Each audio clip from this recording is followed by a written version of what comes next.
meters in a time of 52.92, a new high school national record. Back to back to back to back state champions.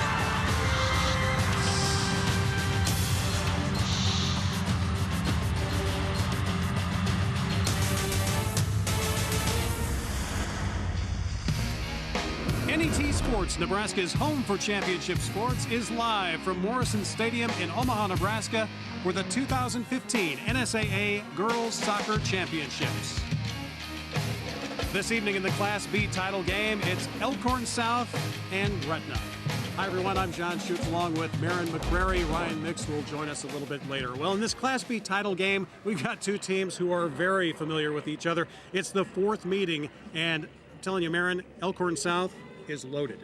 They are, but they do have Cassie Legband, who all the offense runs through her. She leads the state in total scoring points and assists, with 25 assists and 18 goals on the season. Elkhorn South unbeaten, as we said, but Gretna no slouch. A lot of Division I players in this game, and Gretna also has some talent. They do. Bella is one that I'm going to be looking for to have a strong presence on the field, especially on 50-50 balls in the air. She also adds 19 goals on the season. She's headed to the University of South Dakota this fall. Bella Arkfeld has been the leading scorer for Gretna this season. Both teams, they know each other very well. They're about 8 miles apart, out in the suburbs of Omaha. They didn't have far to get here as far as a drive, but it's been a long season. And as we take a look at the bracket, Elkhorn South really cruised through this thing. They didn't really have a challenge. Gretna had a tough semifinal match against Mercy, but not too difficult against Scutz. So they meet again tonight in a rematch of last year's championship game. It's the 2015 NSAA Girls Class B Championship Final, coming up next on NET Sports.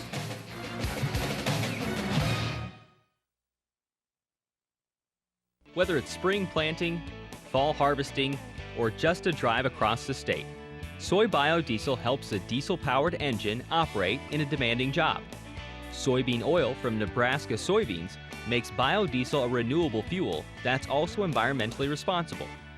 The soybean checkoff plays a major role in supporting the use and availability of biodiesel. The Nebraska Soybean Board, growing opportunity from the ground up. Safety tips from the Nebraska Department of Roads. If you should run off the paved surface of the roadway, keep a firm grip on the steering wheel. Resist any immediate urge to whip the vehicle back onto the pavement. A rapid attempt to return to the pavement may cause you to lose control of your vehicle. Ease off the accelerator and avoid slamming on the brakes. Unless there is a more serious threat, stay off the road until the surface allows for a gradual, safe return. Back when the fields were worked by rugged men guiding heavy plows behind horses, First Nebraska Bank was there, helping farmers buy the land and equipment they needed to grow the future. More than a century later, we're still here, helping nurture the Nebraska farm families who dedicate their lives to feeding America and the world. But it all starts with a seed, and that's why the seed is our symbol and our promise. Now, let's go grow something. Over the years, the Nebraska Chiropractic Physicians Association has supported many Nebraska athletes by helping them excel physically. But the mental game is just as important. That's why we're pleased to sponsor the NSAA Academic All-State Award Program, recognizing students and athletes who shine in the classroom and as leaders. We're proud to team up with these exceptional individuals. Together we can continue to make Nebraska a great place to live, learn, and play.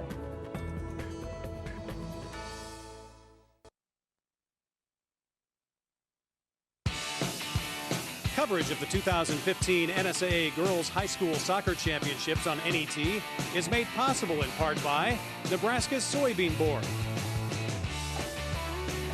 First Nebraska Bank, Nebraska Department of Roads. A big thank you to all of our sponsors who help us bring you the best high school athletes from across the state. We couldn't do it without your support.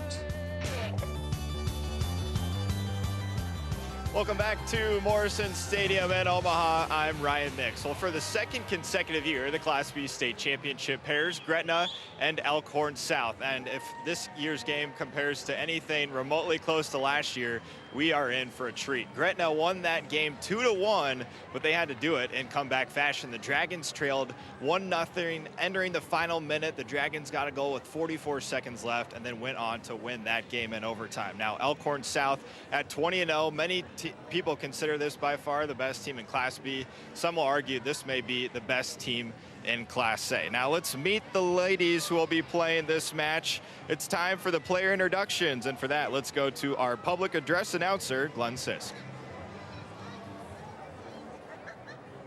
Ladies and gentlemen, welcome to Gretna University's Morrison Stadium and the 2015 NSAA Soccer Championships for tonight's Class B girls finals matchup between Gretna High School and Elkhorn South High School. We request that spectators not go onto the playing field at the conclusion of the game because of the possibility of injury to player and/or spectators. The Nebraska School Activities Association is not responsible for any injury caused by spectators rushing onto the playing field. In addition, we ask that fans do not climb on or lean over the concrete retaining wall surrounding the field. Walking out with the Gretna High School tonight is the U8 Blaze Velocity of Gretna Soccer Club. Walking out with Elkhorn South High School tonight is the U9.2.1 Magellan Girls of the Magellan Soccer Club. And now for the introduction of players and coaches. For the Gretna Dragons, number 00, Lindsay Johnson. Number 0, Jennifer Grigsby. Number 2, Isabella Arkfeld. Number 3, Callie Hawkins. Number 4, Jenna Zeleny. Number 5, Mackenzie Burmeister. Number 6, Ellen Karloff. Number 7, Nicole Martindale. Number 8, Grace Sullivan. Number 9, Mackenzie Christensen. Number 10, Ashlyn Ware. Number 11, Anna Laura Sullivan. Number 12, Lauren Ozdiak Willie. Number 13, Laura Zabaka. Number 14, Morgan Daffer. Number 15, Marin Super. Number 16, Taylor Karras. Number 17, Jaden Lindley. Number 18, Sally Stoltenberg. Number 19, Emily Hintz. Number 21, Sarah Karloff. Number 22, Laura Heath. Gretna is coached by George Benny, assisted by Tom Whitty, Mark Richwee, and Zach Walsh. And now for the Elkhorn South girls. Number 0, Lindsay Jards. Number 00, Sophie Burkholm. Number 1, Macy Moore. Number 2, Jessie Dvorak. Number 3, Jenna Patras. Number 4, Jenna Carson. Number 5, Cassie Legband. Number 7, Claire Vosick. Number 7, Mackenzie Moore. Number 9, Lauren Majajowski. Number 10, Riley Scott. Number 11, Carson Lundgren. Number 12, Allie Emzik. Number 13, Natalie Hansen. Number 14, Ariana Valland. Number 15, Cece Limongi. Number 16, Naomi Bernal. Number 17, Sid Petzmeyer. Number 18, Tori Bianco. Number 19, Jaden Time. Number 20, Sydney Malum. Number 22, Katie Emzik. Elkhorn South is coached by Lindsay Alano, assisted by Julie Puetz, Brianna Ritter, and Callie Wamzak. Your officials for tonight's game are Anwar Rita, Eric O'Malley, Adrian Doherty, and John Paskia. At this time, we ask that you please rise and remove your caps for the singing of our national anthem. Tonight's anthem will be sung by Laura Edelman, a junior from Aurora High School. Oh, say, can you see by the dawn's early light what so proudly we hailed at the twilight's last gleaming, whose broad stripes and bright stars through the perilous fight o'er the ramparts we watched were so gallantly streaming, and the rockets wriggling, the bombs bursting in air, gave proof through the night that our flag was still there. Oh, say does that star-spangled banner yet wave o'er the land of the free and the home of the brave?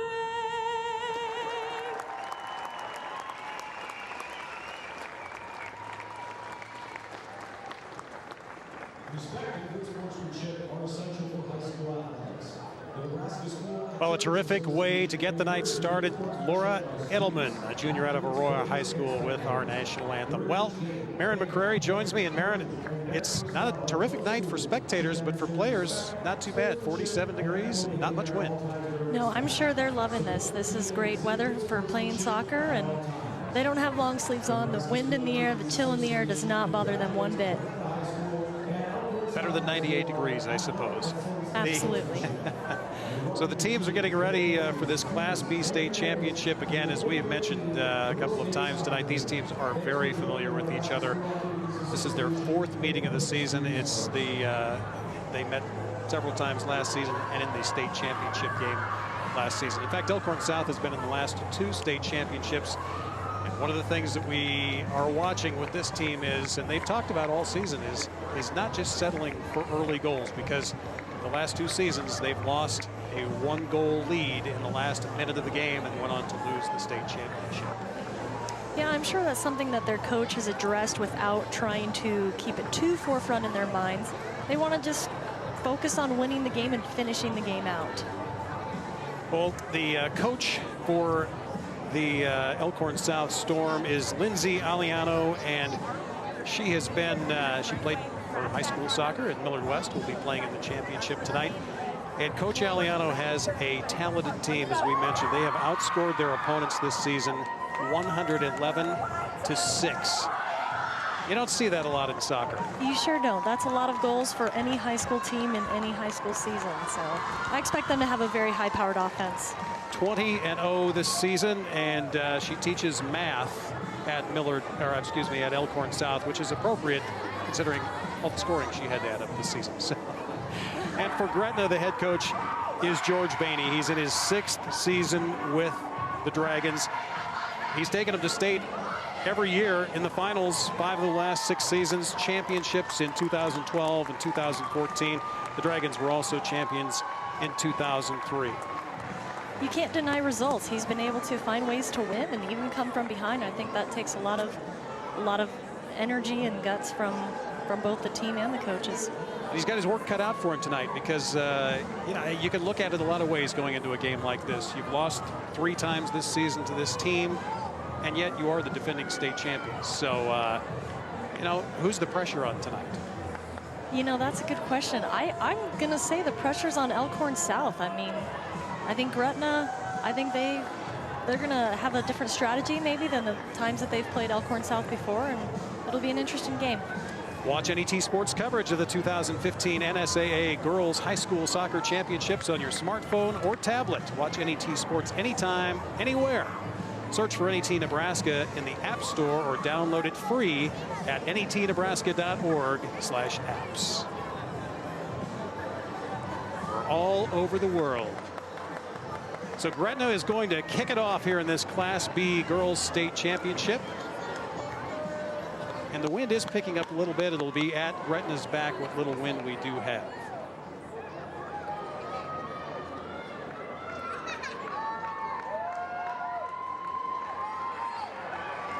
Bella Arkfeld will start it off for the Dragons. What style of play do you expect us to see out of both of these teams tonight?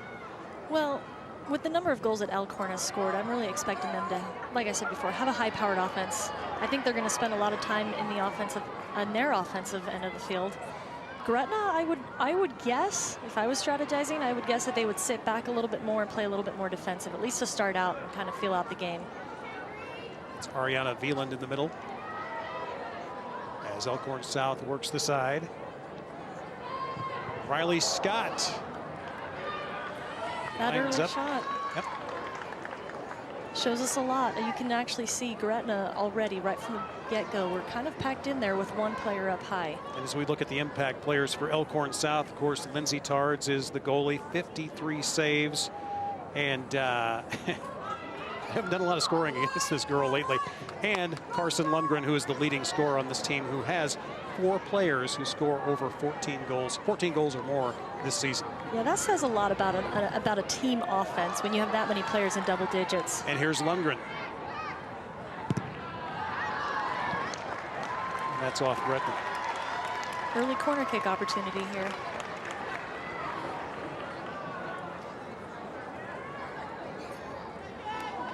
And the Cassie leg band will put it in play, and this is the girl that really makes it happen for this team. She'll be playing soccer here at Creighton. That's a great corner kick. That bending ball into the far post is really dangerous for goalkeepers to handle. Annie Sullivan was able to knock it out of there for Gretna. Might get a chance here to see if Gretna is gonna, nope. Didn't get to possess the ball too much there. There's Wieland into the middle.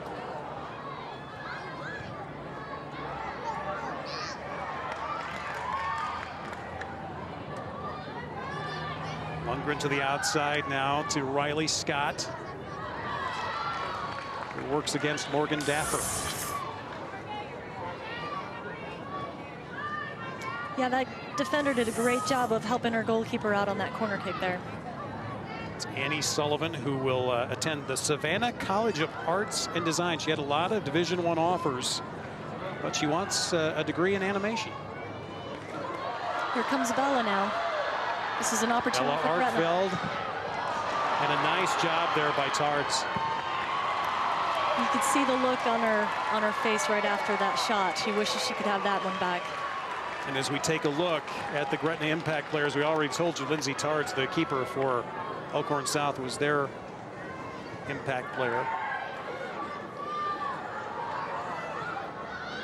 But Jennifer Grigsby is the keeper for Gretna.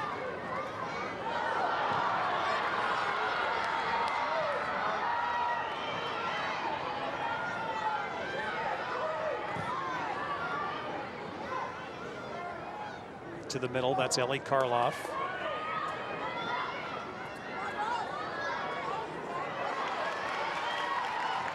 And the takeaway there by Sid Peitzmeyer.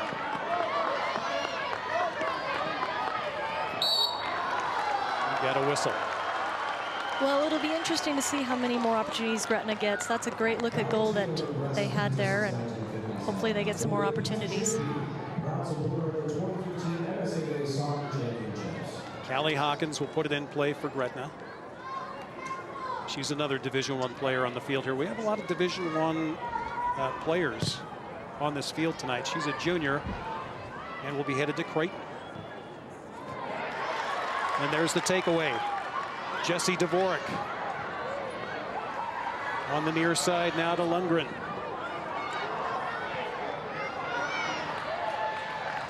And Sally Stoltenberg with the takeaway there. That's great defensive work there.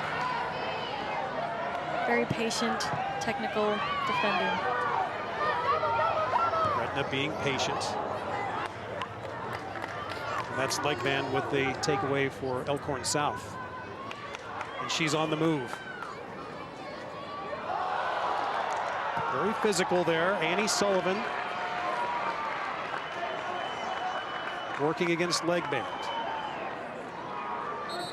It's kind of an interesting opportunity at the beginning of the game to see how a referee is going to play into the game.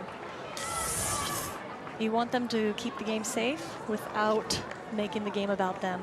And it's a very fine line in this game, isn't it? It is. It is. The game is physical anyway, so it's hard to know sometimes when it's a foul and when it's just physical. Off the throw in now, Gretna with an opportunity here. Karloff gets it out of there. And now it's a race.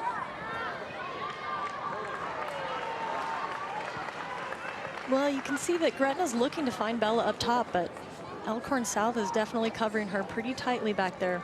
3 players are staying back there on defense with her. Lindsay Tards, the goalie for Elkhorn South, her first season of really getting a lot of varsity time here, but she has proven to be very effective for this team.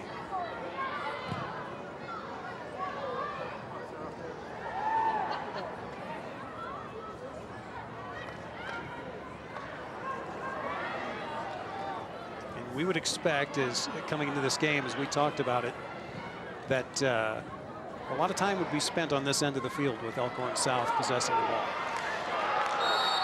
Oh, yeah, there's another foul. Yeah, that's what I expected. I expected Elkhorn South to be in their offensive third quite a bit, and Gretna looking for the counterattack. We've seen a little bit of that so far. Definitely a penalty there. That's a late tackle. Sid Peitzmeyer on the tackle there. She's a freshman, not afraid to mix it up out there.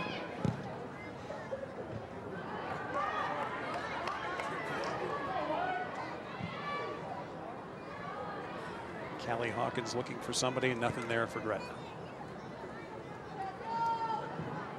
I'm not sure that these ladies are used to playing on a field so large as Morrison Stadium is.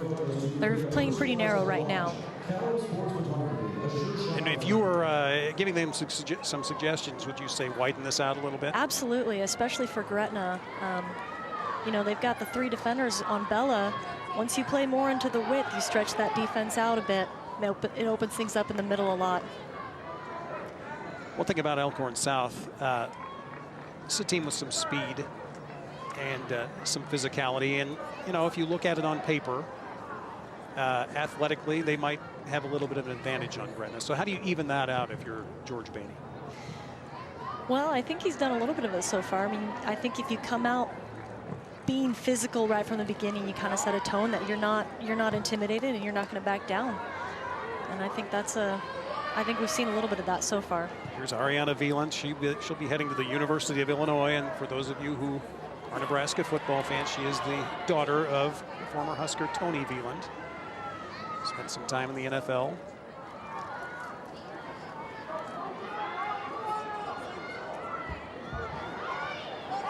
Got a free ball there. Here's a chance to see Bella really shine. She gets it over to Hawkins, and there's Gretna getting it out wide. Sarah Karloff. Nice move there. Yeah, that's another tactic they can use. Once you get it out wide and you stretch some of that defense out, take a player one-on-one, and good things are going to happen. About 8.5 minutes into this Class B state championship match. We're scoreless. Into the middle, looking for Arkfeld, and it gets through. As much as we expected a high-powered offense from Elkhorn, I think Gretna's actually had more opportunities down in the box.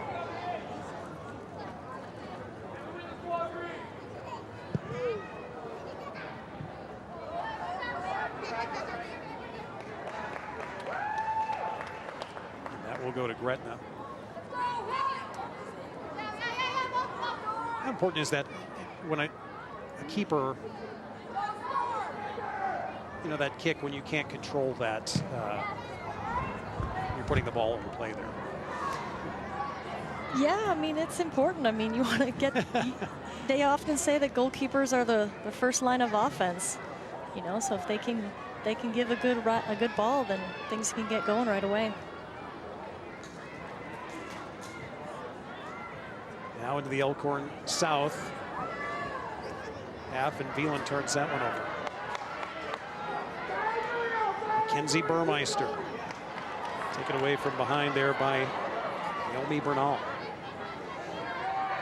Gretna's midfielders are definitely doing a great job right now in the transition. They're getting back defensively, and then they're turning around and getting forward offensively. That's a dangerous ball. Here's Arkfeld working against Macheski. We've got a whistle.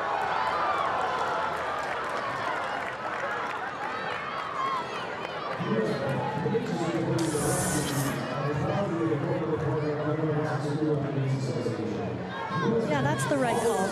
And as a forward, that's okay. You can afford something like that every once in a while. Lauren Macheski on the takeaway there for Elkhorn South. Kind of the personality of the team for Elkhorn South. Coming in now is Cece Lamanji. Now this freshman, 18 goals on the season. That's fantastic. I mean, for any year, but for a young player like that, 18 goals is phenomenal. Started the season actually on the reserve and JV teams, and her coach just said, you know, once she started to stop thinking about the game and just playing, that's when it really took off for her. That's great. Yeah, sometimes that's what you have to do as a coach, especially with those young players, is just build that confidence up and help them to know that it's still soccer. Go from reserve and JV to scoring 18 goals as a varsity player. That's not too bad. Not at all. It's quite a turnaround. There's Veland. She is a quick and physical player. She's got those athletic genes that run in her family.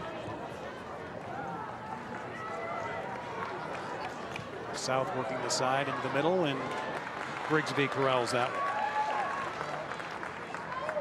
Jennifer Grigsby had some Division I offers, but she is a UNL Regents Scholar, and her major is going to be medical bioengineering. I don't even understand what that is, so she must be smart.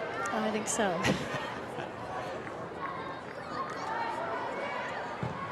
South on the attack again. Nice job again there by Annie Sullivan.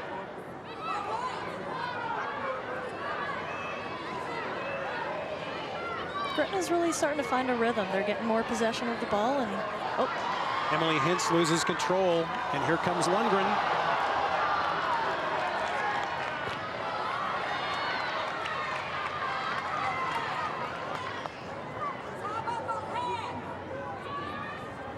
It'll be Riley Scott on the throw-in for Elkhorn South now.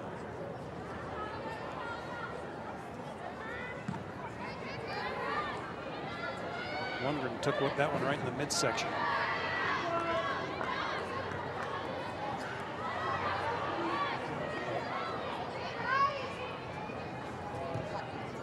Scott works it into the middle. Kenzie Christensen with the takeaway. Well, they're looking to get the ball into the box here, but having a hard time doing it. Burmeister with a nice play to get it away.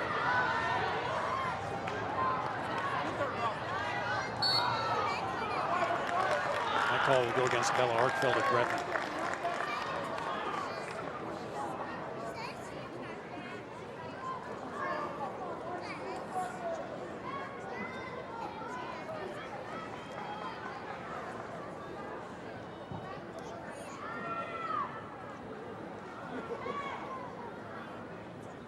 Kenzie Moore with some room to work here.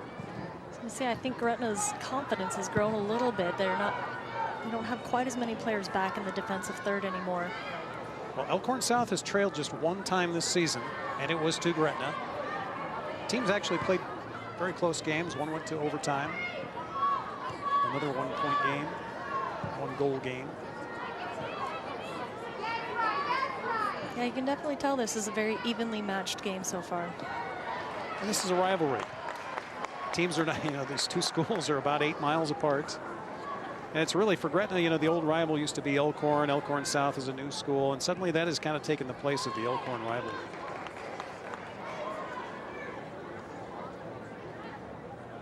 I should say Elkhorn High as opposed to Elkhorn South. Well, a lot of these ladies play together on club teams, and so they're friendly with each other, but there's no doubt they're very competitive.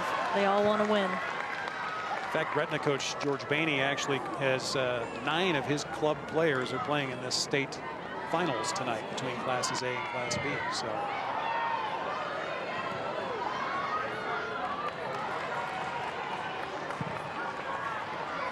contact down there. So originally he let that go to see if the advantage would continue with Elkhorn South. Once he saw that Gretna got the ball, that's why he called the foul at that point.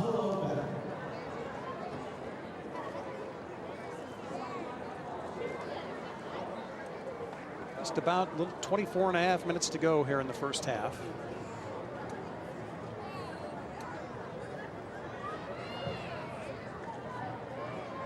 Elkhorn South goes to work again.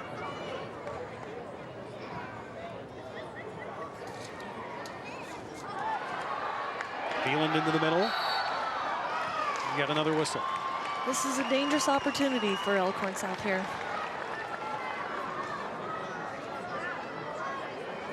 Set paces can often be the difference in games.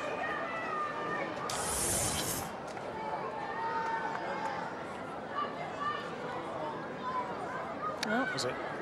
it's a handball because it is advantageous. She didn't mean to do it, but it helps her, so they have to call it. So the free kick here, and who else? Cassie Legband.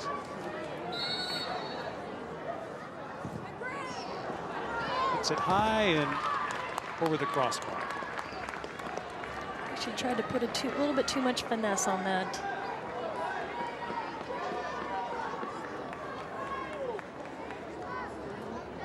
Jennifer Grigsby, the Gretna keeper. Interesting young lady. Not only is she a great student, but she started her own nonprofit organization. It's called Secondhand Support, and they donate used sports equipment worldwide. So, not only is she headed to the medical profession, but doing some great works already in high school. For a teenager to be thinking about other people like that is a great role model.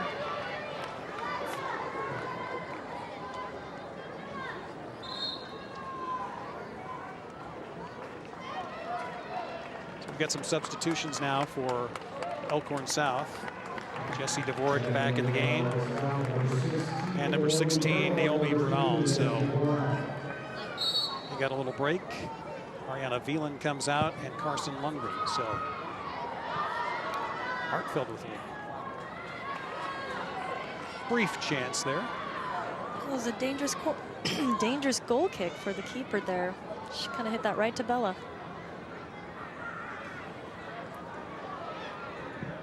Kenzie Moore up ahead. And now Sally Stoltenberg will track that one down for Gretna.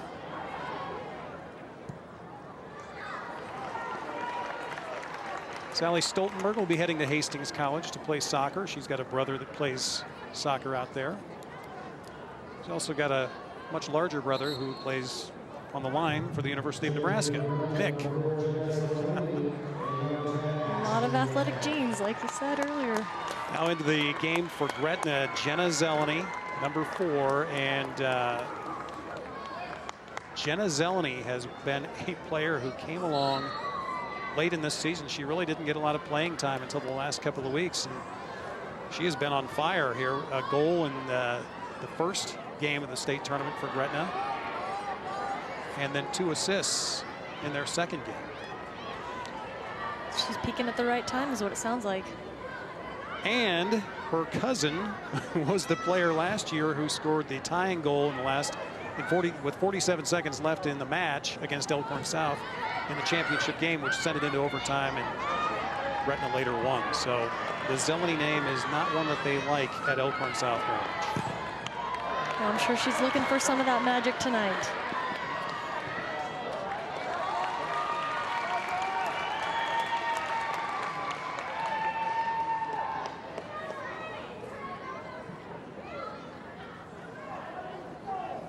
Emily Hintz will throw it in for Gretna, and there's Zeleny with the touch. Hintz to the middle.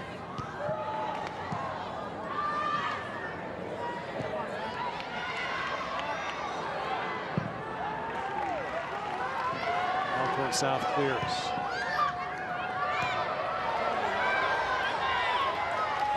This is where you want a fast transition. Get your numbers up. Nice job by Stoltenberg to knock that one out.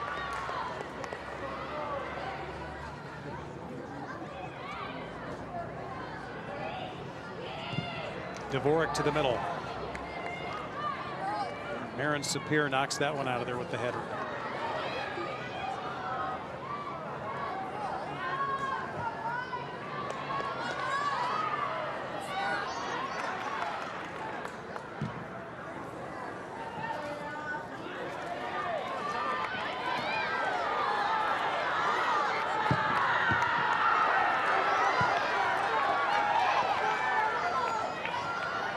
South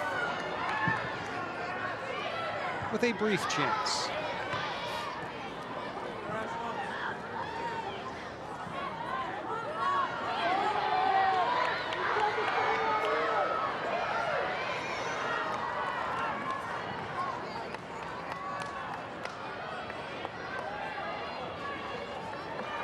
There's a leg band again. That team's having a little trouble controlling the ball right now. Yeah, part of that is just nerves at the beginning of the game, and part of it is good defense. Here's Zeleny again.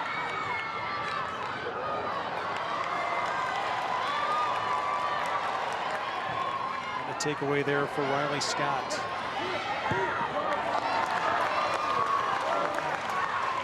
Kenzie Christensen comes up to make the play. And we have reached our break. You don't see these often in soccer, but with 18:28 to go, we are still scoreless in the Class B state championship game.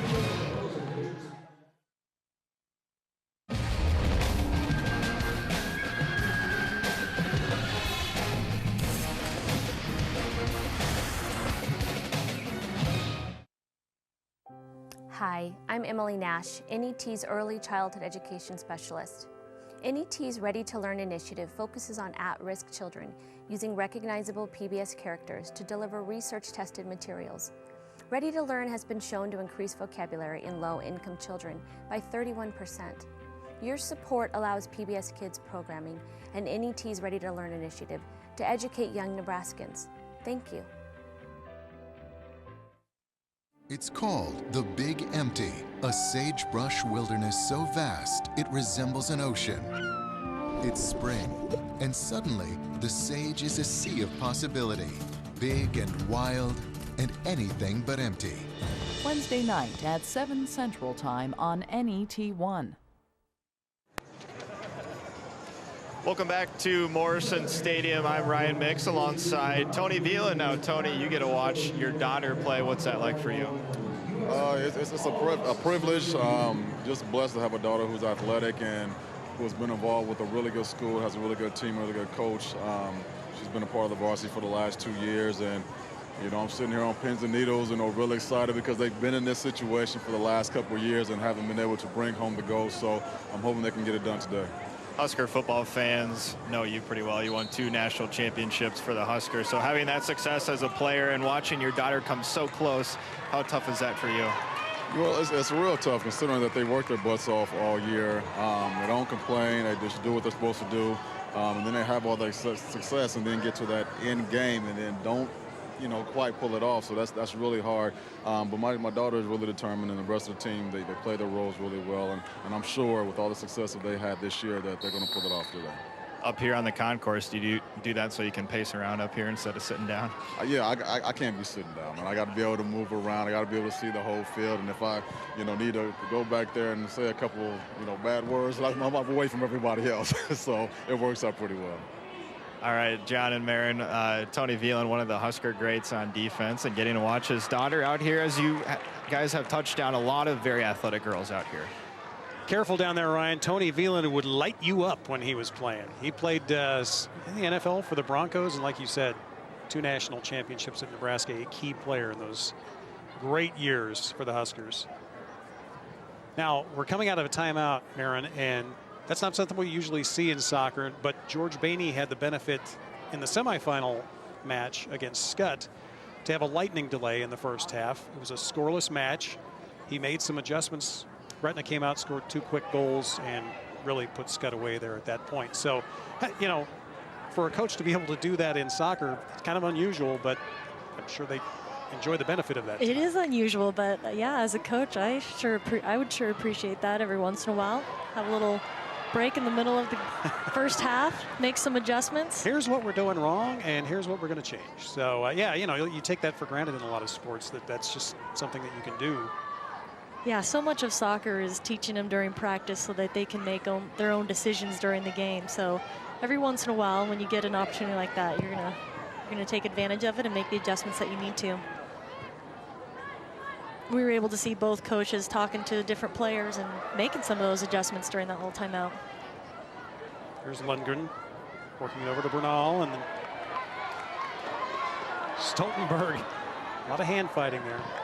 Yes, soccer. Excuse me, that was Hintz, Emily Hintz. Soccer is definitely a contact sport.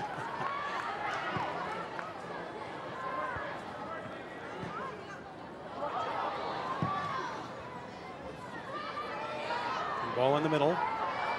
Lundgren goes down, as did Christensen, but no call there. That's the kind of play you're looking for from your forwards there. He's coming back, getting the ball, keeping possession, even if that's with a one-touch pass to a teammate, you're keeping possession. There's Mackenzie Moore.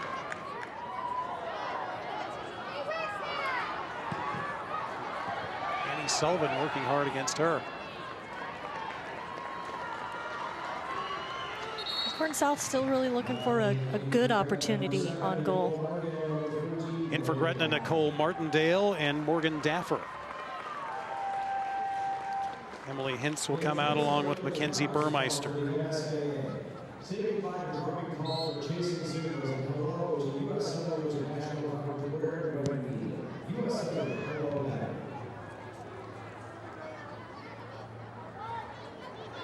Gretna's got, I was gonna say, they got to get that out of there. Got out of that one. Christensen doing a nice job of clearing that one. Daffer to the middle.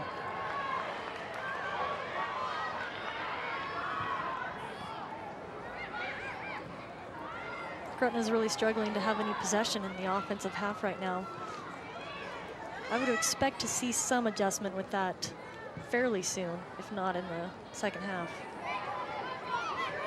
Chesky sends it out here to the wing. Scott into Lundgren. Dvorak now works the far side. Elkhorn South is doing one of the adjustments that I thought they would do, which is to get their outside backs more involved in the attack. Earlier in the game, they were just sitting all 4 of them back there, waiting at the midline. I think it'll be important for them to get those outside backs involved and get some more numbers up. Does that put them at risk at all? Not when Gretna only has 1 or 2 players up front.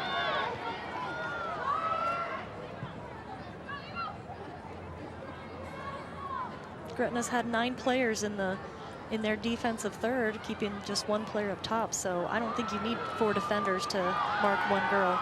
Really kind of what you expected coming into this game. Absolutely. Gretna playing defensively, looking for an opportunity.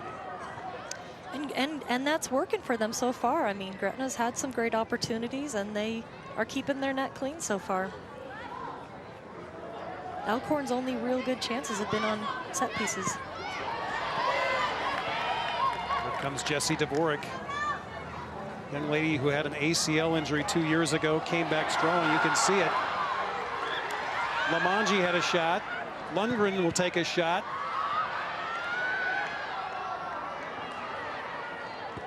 And Gretna manages to get it out of there.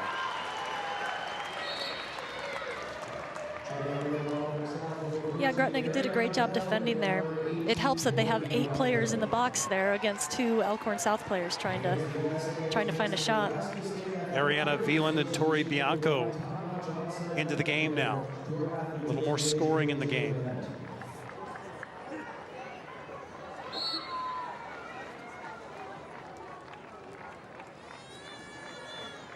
Here's Veland, a physical player.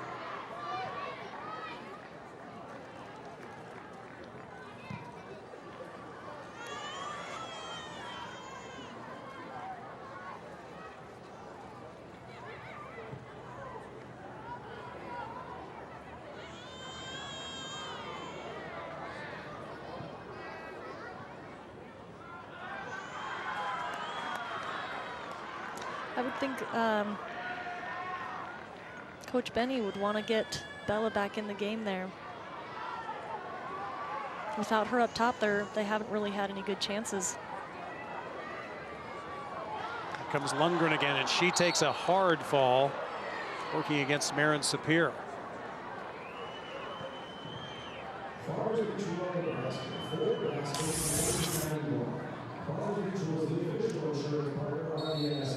Yeah, she definitely got pushed and then got tripped up by the ball. That's a hard fall. That is a hard fall. That does not feel good when you're moving that fast. Carson Lundgren is the leading scorer for Elkhorn South. She has 22 goals, 6 assists on the season. She has 1 goal so far in the state tournament against Scott. And she's headed to TCU to play her college soccer. Yeah, you can really tell what kind of presence she has on the field. The ball's going to her a lot. She's looking to make things happen. The offense is, they're really looking to plug it into her. Well, we have 11:45 to go here in this first half. We are still scoreless. And Carson Lundgren is still down on the field, so we will take a break and be right back. As for me, I have cared too much about people and places, cared too hard. It made me as a writer, but it will break me in the end. Willa Cather wrote some of the most unforgettable fiction of the 20th century. She also wrote thousands of letters. People thought most had been burned.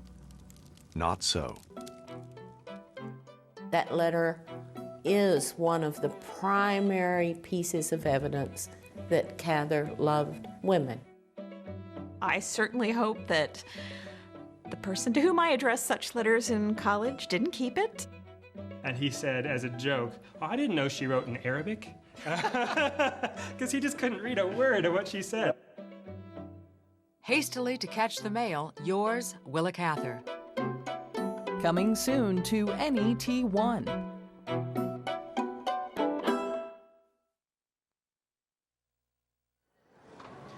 Well, we're back in a scoreless Class B state championship game, and Elkhorn South's Carson Lundgren is still on the field after being shaken up. Took a hard fall, and she looks a little wobbly. I think they're definitely looking at her for a possible concussion. Sometimes when you have a hard fall like that, you kind of get some of that whiplash. And that they just need to address that and evaluate her for that. And as in any sport, there's a concussion protocol that they will have to go through if that is indeed the case. That would be a tough loss for Elkhorn South. Hopefully she can come back in this match.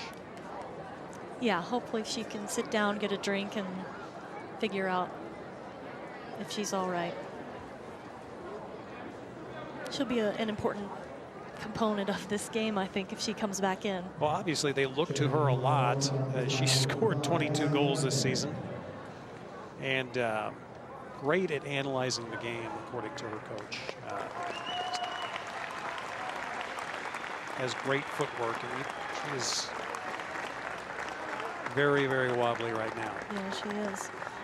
Well, hopefully she'll be all right. So Elkhorn South with a free kick now. A little bit of a cheap shot there on Vayland down there.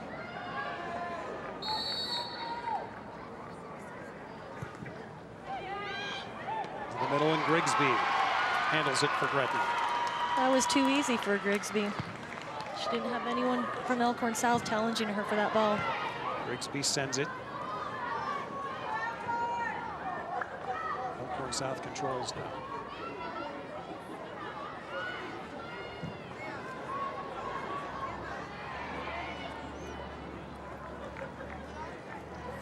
Connect with us on Facebook and Twitter. Add a comment or catch up on the latest Nebraska sports info. Make sure to like NET Sports and Big Red Wrap Up and join in the conversation. Scoreless in the Class B Girls State Championship game. Gretna trying to end a 3-game losing streak against the Storm.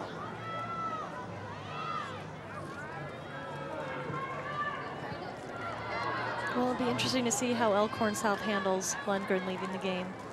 She's really had a big presence so far on the game, and offensively, Legband, I would think needs to step up at this point, get herself more involved, get herself more of a presence. She has done that in this state tournament so far.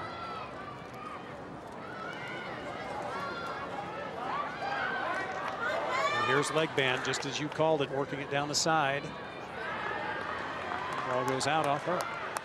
The more she can do that, running at defenders with the ball, the more things will open up for Elkhorn South.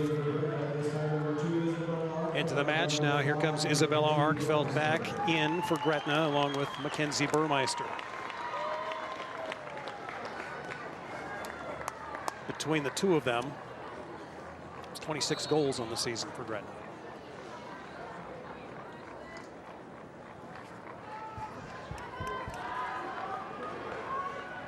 Throw in goes right off Wieland. Try it again, and it goes again off an Elkhorn South play. Well, that's one way to work it up the field. Slowly but surely. Chesky tracks this one down for Elkhorn South. Here's an opportunity for Elkhorn South if they can counter with speed. Wieland has that speed. She works it to the middle. Burmeister with the takeaway for Gretna.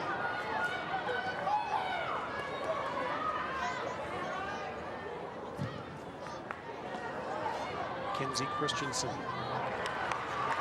tries to get it to Zeleny. She can't control.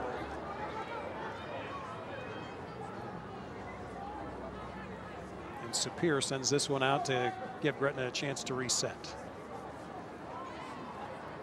Aaron Sapir will play Division II college basketball at Minnesota Moorhead.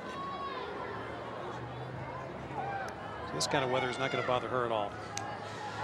No, that's what I hear about basketball players. They don't want the weather to be a factor, so that's why they chose an indoor sport. Less than 8.5 minutes to go in this first half.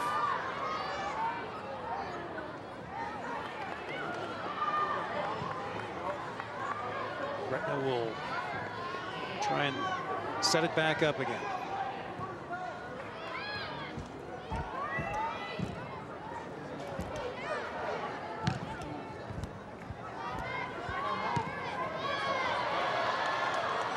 Arkfeld in a chase.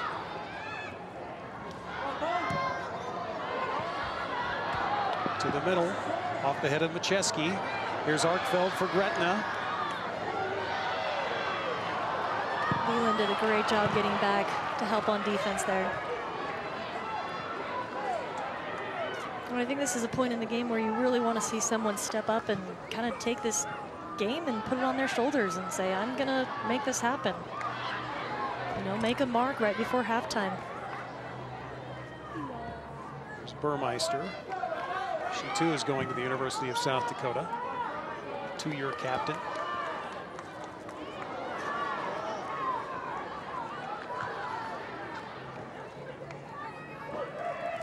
Sapir works it outside. Sullivan up ahead and out of bounds. Substitutions now. Ellie Karloff into the game for Gretna, along with her sister Sarah. And for Elkhorn South, it's Sid Heitzmeyer. Heitzmeyer, a freshman starter for Elkhorn South, and Coach Lindsay Aliano says she will be amazing as she grows. Well, this is a great time to put her into the game right at the end of the half. You really want to try to make something happen, inspire your team, or put the other team on their heels. Some sort of momentum changer here could be critical to the rest of the game. Gretna's got some room to work here on the near side. Morgan Daffer tries to go to the middle.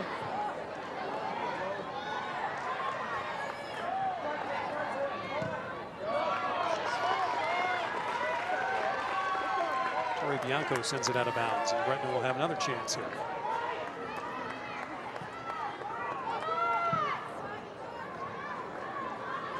Here's Wieland in some space. Daffer almost at the takeaway. Elkhorn South really seems to be working that far side. They have started using that right side a little bit more. It's a great way to get Cassie involved in the game. Let's go down to Ryan. He's got an update on Carson Lundgren.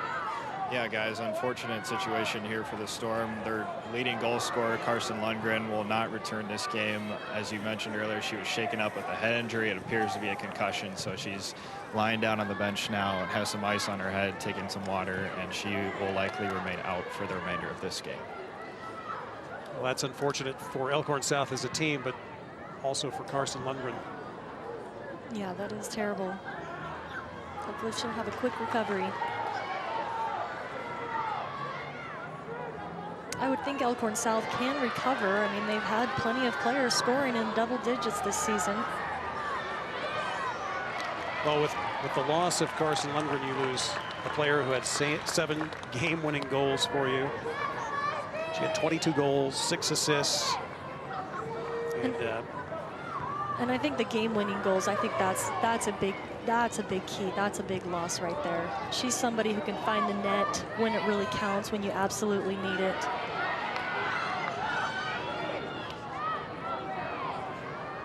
But again, this is a team that has 3 other players with at least 14 goals on the season. So it's not like that's their only score on this team. No, they haven't relied just on her, but I do think some of these other players will need to step up here. It's a chance for them to step up and be one of those game-winning finishers. We're under 4 minutes to go here in the first half. So for Gretna, who again has lost 3 times this season to Elkhorn South in close games, you feel like the longer they hang around, the more confident this team becomes? Oh, absolutely. I mean, just based on the tradition, the history that these 2 teams have had, you don't want to talk about it, but I definitely think it's in those Elkhorn South players' minds. They're wondering, oh no, is the same thing going to happen that happened last year? Kenzie Christensen, very physical there with Riley Scott.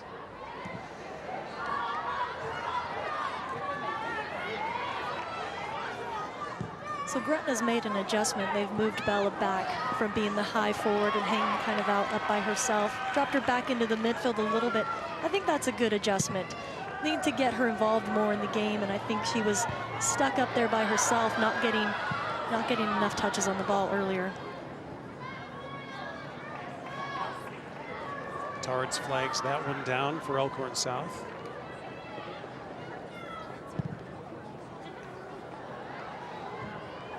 We knocked that one down a little bit. That's a dangerous ball right there. Leg bend. On the run. This is where she has a got it past Sapir. Grigsby with the stop. They're not done. Bernal over the crossbar. That's a big time save right there. Jennifer Grigsby. Great cut from Cassie there, and a good shot. Defender helps clear it out there. One more angle at it. That was Mackenzie Christensen that got it out of there the way it looked. Comes Gretna back the other way, but South with the takeaway, and that one goes off Karloff, Ellie Karloff.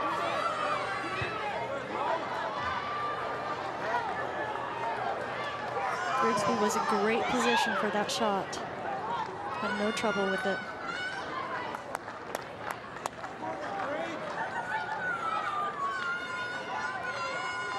Elkhorn South 5 shots to Gretna's 1 so far in this match. Burmeister tries to leave it. Gretna does flag it down.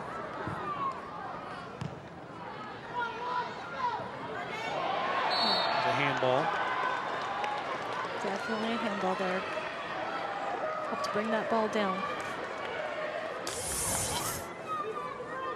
There's Bernal. You see, it's pretty much a classic definition. Yeah, absolutely. 1 minute to go in the first half. Gretna into the middle. There's a shot over the crossbar.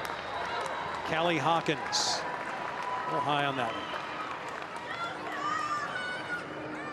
Callie Hawkins' sister played golf at Auburn University, so got some Division I athletes in that family.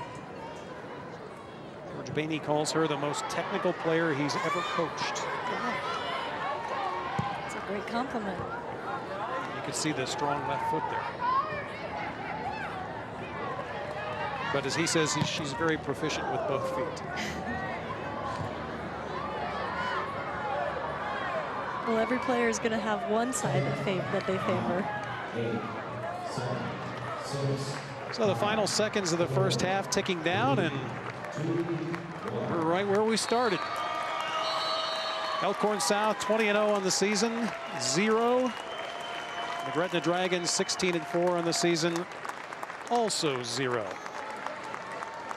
So those 4 losses for Gretna, 3 of them were to Elkhorn South and 1 to Millard West, who will be playing in the Class A state championship later tonight. Ryan is with the Elkhorn South head coach. That's right, John. Lindsay Aliano joining us now. A tough break for you guys, losing your leading goal scorer, Carson Lundgren. How do you respond without her? You know, we've got 4 other girls that have scored double-digit goals this season, and although it is a huge loss right now, I think we've got plenty of other kids on the field that can get the job done. This is the 4th time playing Gretna this year, scoreless right here. In the regular season, it was your closest game, a 3-2 contest. So what do you say to your girls heading into halftime? I just think we need to get organized. We're kind of in a panic mode right now that we got the first half out of the way. I think it's just time to settle down and kind of play our game. All right, Coach, good luck in the second half. Thank you. Guys, scoreless at halftime. We'll see how the Storm respond without Lundgren. Well, it is a scoreless Class B game. Jennifer Grigsby with a great save for Gretna to keep it that way. We'll be back after this. Safety tips from the Nebraska Department of Roads. If you should run off the paved surface of the roadway, keep a firm grip on the steering wheel. Resist any immediate urge to whip the vehicle back onto the pavement. A rapid attempt to return to the pavement may cause you to lose control of your vehicle. Ease off the accelerator and avoid slamming on the brakes. Unless there is a more serious threat, stay off the road until the surface allows for a gradual, safe return. Back before paved roads and electricity, when a handshake was as good as a contract, First Nebraska Bank was there, helping turn inspiration into commerce. More than a century later, we're still here, providing the financial tools to help Nebraska businesses expand so they can provide jobs and grow our vital communities. But it all starts with a seed, and that's why the seed is our symbol and our promise. Now, let's go grow something.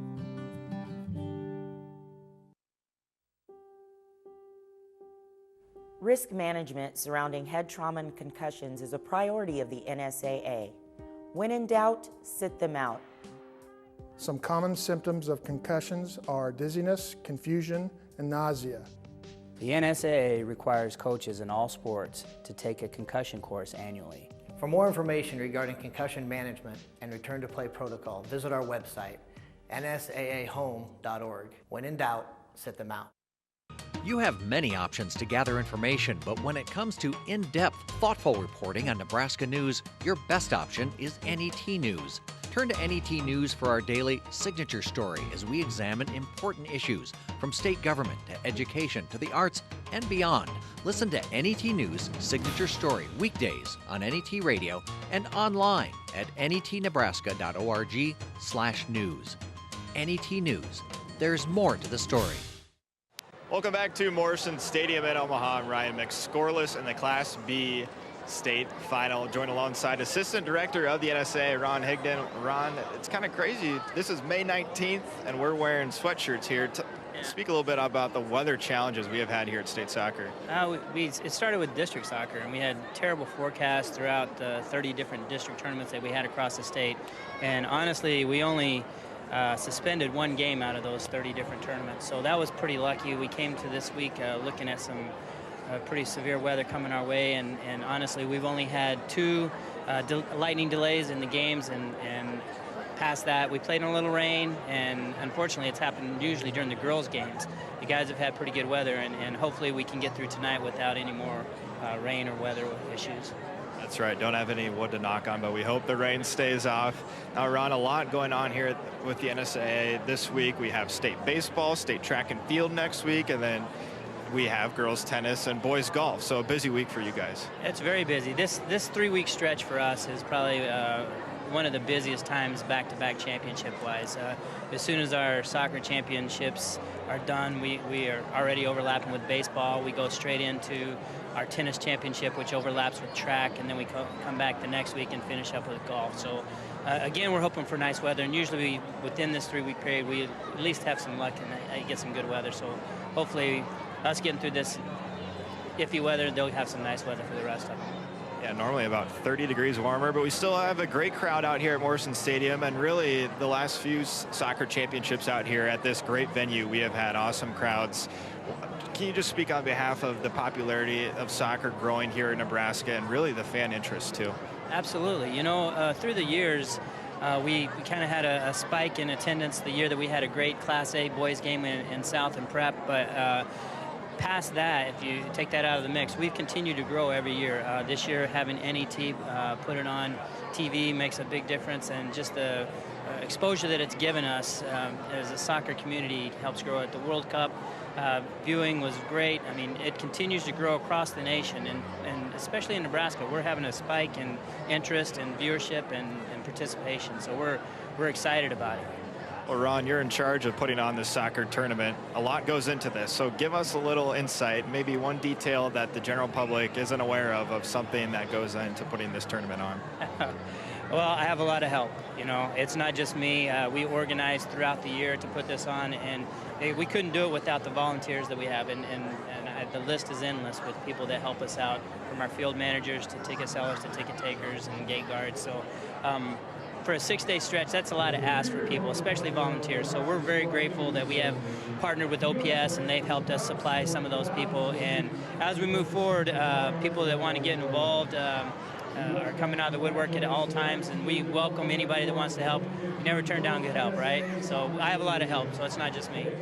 That's right. Well, Ron, you do great work here. The assistant director of the NSAA puts on the state soccer championships. And at halftime of the Class B state tournament, it's Elkhorn South 0, Gretna 0. We'll be back with more after this. Whether it's spring planting, fall harvesting, or just a drive across the state, soy biodiesel helps a diesel-powered engine operate in a demanding job. Soybean oil from Nebraska soybeans makes biodiesel a renewable fuel that's also environmentally responsible. The soybean checkoff plays a major role in supporting the use and availability of biodiesel.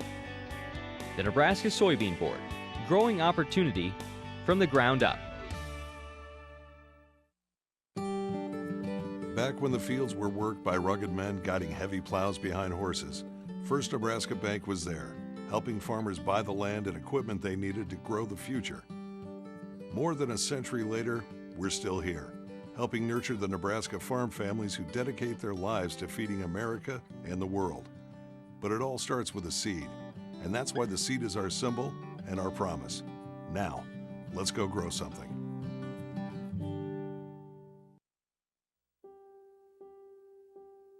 Risk management surrounding head trauma and concussions is a priority of the NSAA. When in doubt, sit them out. Some common symptoms of concussions are dizziness, confusion, and nausea. The NSAA requires coaches in all sports to take a concussion course annually. For more information regarding concussion management and return to play protocol, visit our website, nsaahome.org. When in doubt, sit them out. Participating in Nebraska high school activities has taught me about teamwork. I've learned how to lead among my peers. At my high school, I have set goals and I work hard to accomplish them. I like to run on my cross country team. It makes me feel good about myself. The Nebraska School Activities Association, providing opportunities in over 25 activities in 304 high schools across the state of Nebraska. We are the other half of education.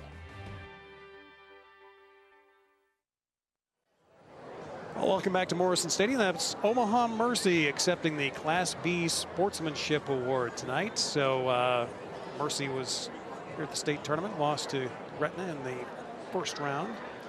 A 3-2 score there. And taking a look at the stats, Marin, you look at that, you just say, well, there's a lot of defense played here tonight. Yeah, a lot of defense, a lot of good play in the midfield, but that's where most of the game is taking place. It's not a whole lot of good opportunities going on. Well, it really sets up, I mean, this is really what the kind of match that Gretna was looking to play.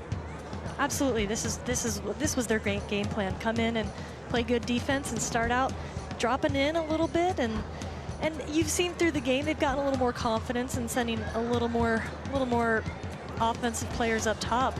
But when they're on defense, they have their numbers back. So we've got a second half coming up shortly, and it is still scoreless between Gretna and Elkhorn South. We'll be back for that second half.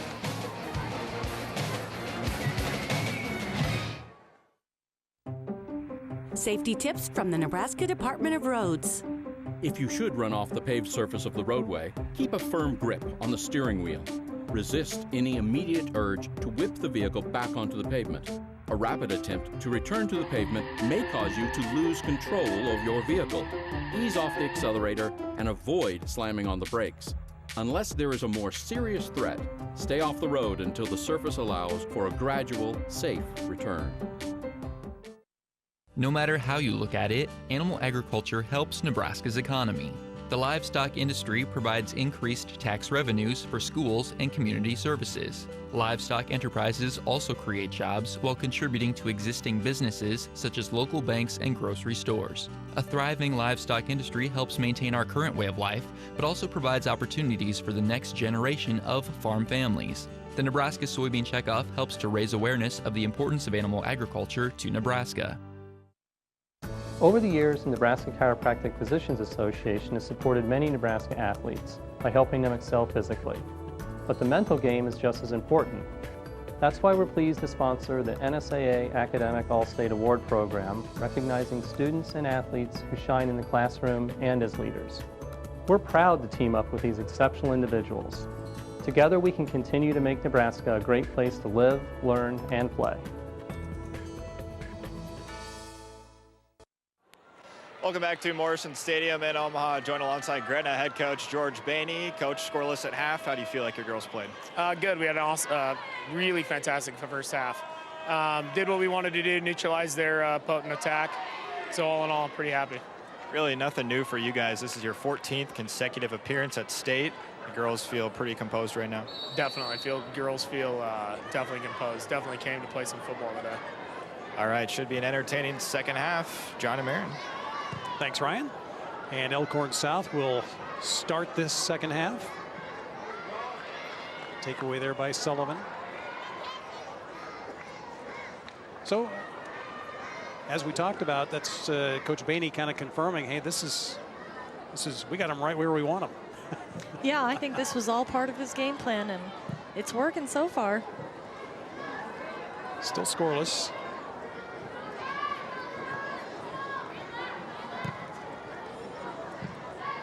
Moore gets it ahead, but Sullivan sends it back towards Elkhorn South, and Macheski can't control. Here come the Dragons.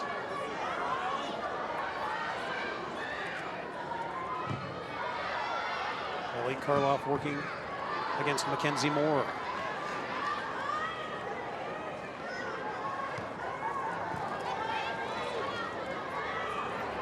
Coach Bainey was sticking with some of these adjustments he made at the end of the first half, where he stuck Bella back there in the midfield a little bit more. Jesse Dvorak. It's dangerous. And a goal. Jesse Dvorak puts Elkhorn South up 1-0. That was a nice finish to the far post, just where you want to put it. 10th goal of the season for Dvorak.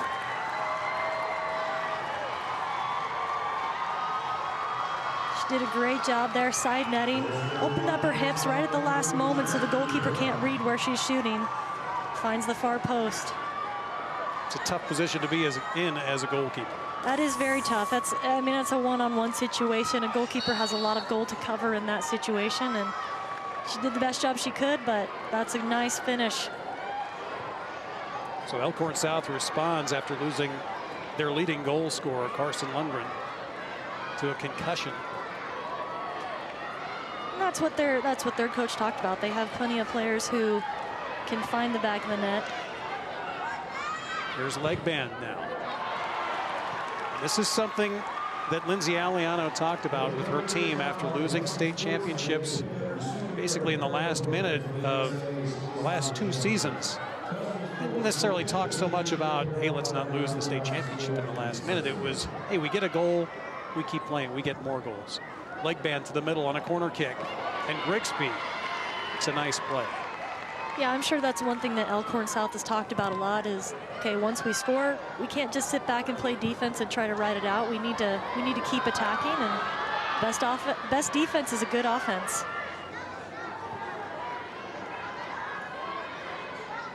Now, if you're Gretna, does your strategy change at all? You have to at this point. You can't sit back here and drop in a bunch of players on defense and hope for a counterattack. I mean, you have to start getting a little more aggressive offensively. You're down in this game. Burmeister to the middle. Oh. And Tards picks it up. We've got a whistle.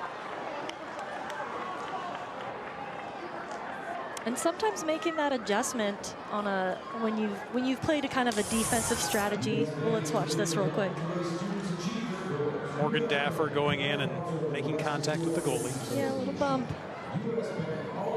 Sometimes when you're forced to change your strategy, though, you play like you've got nothing to lose, and that's when good things happen.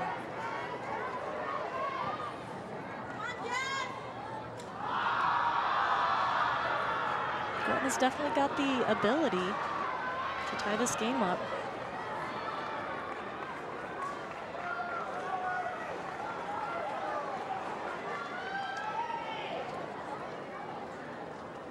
Elkhorn South up 1-0 on the goal by Jesse Dvorak. Player who, as we mentioned earlier, had an ACL surgery 2 years ago and has come back, so a great moment for her. Absolutely, that's got to feel really good.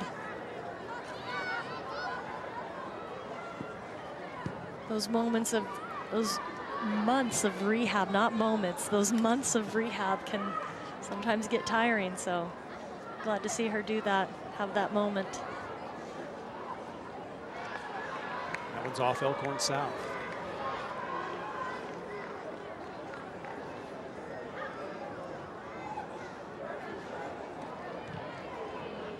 "35 minutes to make something happen for the Gretna Dragons."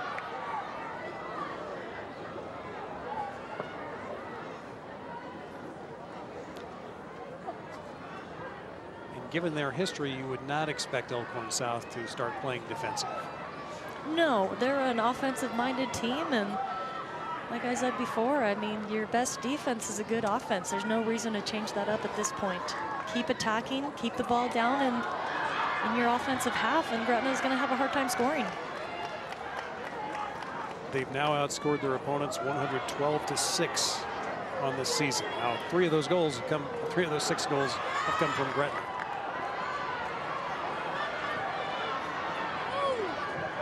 Kenzie Moore trying to send it to the middle. And that's where Elkhorn South has to be a little bit cautious. If you're going to get your outside backs involved, you can't get up there and then give the ball away in one touch. You've got to make sure you maintain a little bit of possession. Bella Arkfeld called for that shoulder.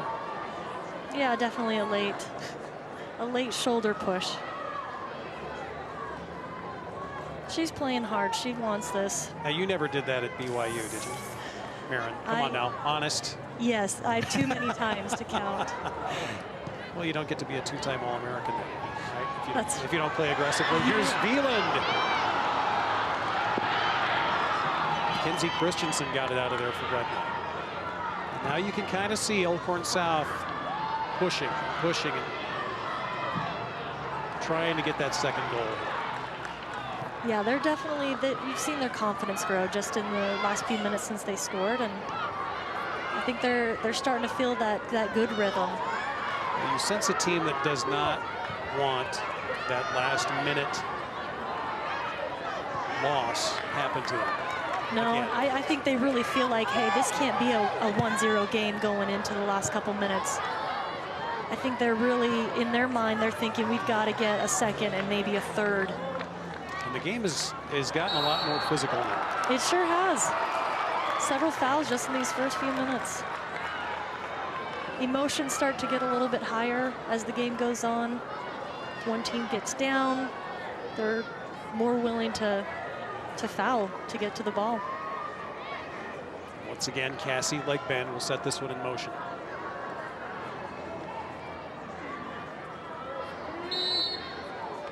Legband had a breakout year this year. Rixby flags that one now.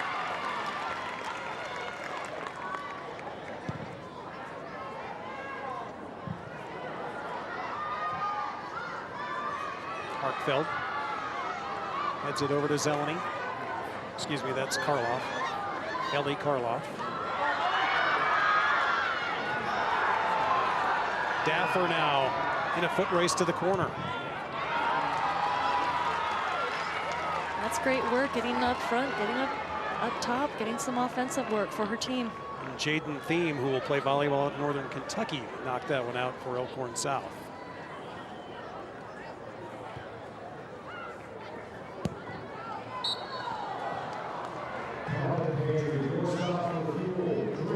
Next month on NET Sports, the top athletes from around Nebraska travel to the center of the state for the Nebraska Shrine Bowl. It's North versus South in the 57th annual All-Star Football Game, live from Ron and Carol Cope Stadium at Foster Field in Kearney. Kickoff begins Saturday afternoon, June 6th at 2 Central on net.world.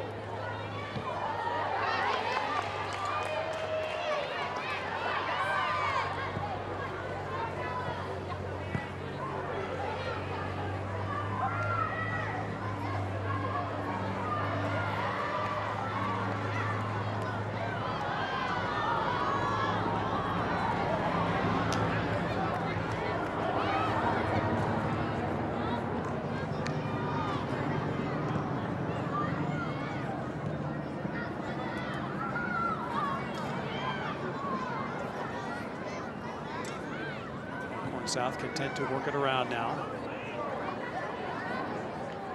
Leading 1-0.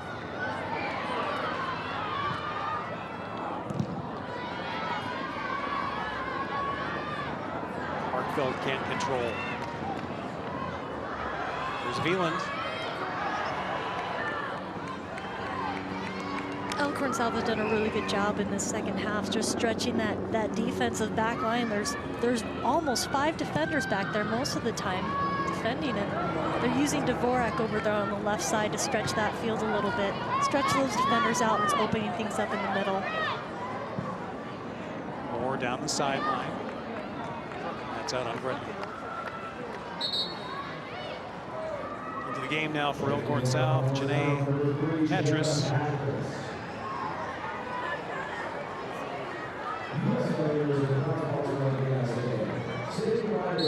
Yomi Bernal out of the game for Elkhorn South. Under 30 minutes to go. Storm leading 1-0. Rixby taps that one out off the shot by Legband. That's a hard cross to get off when your hips are running towards the ball and then turning your hips and swinging them back. Get that cross off and keep it in the field is great job by Cassie there.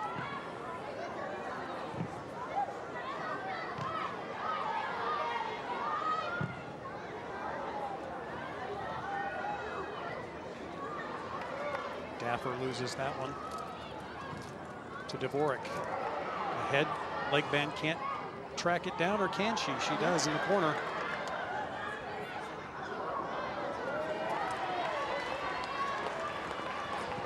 Dvorak definitely playing with a little bit more confidence, a little bit more swag ever since she got that goal. The senior had 2 goals in the state quarterfinals against Platteview. Now with 3 goals in the state championship tournament.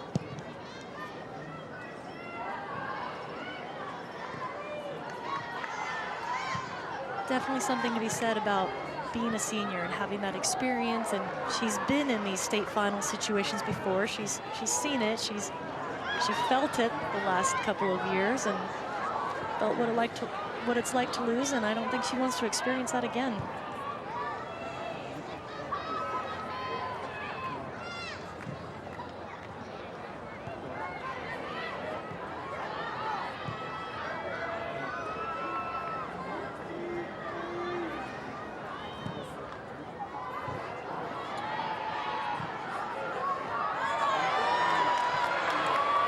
Veland in a foot race with Sapir, and Sapir knocks it out. That's a nice aggressive step to the ball. We always teach our players to run through the ball.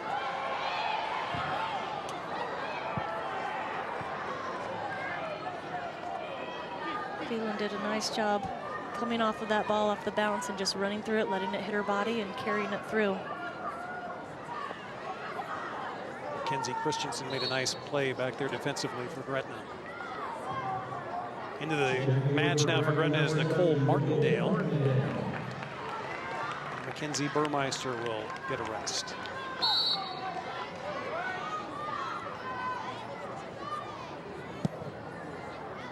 Burmeister, the only two-year captain under Coach George Bainey at Gretna.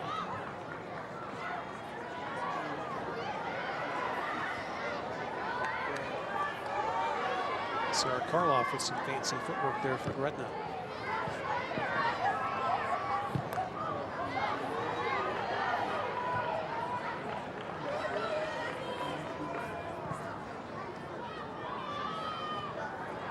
Gretna has not crossed midfield very often with the ball. No. In this second half. And when they have, they haven't really had possession. They're going to need to settle down a little bit, hold the ball up top, let their numbers get up and support them.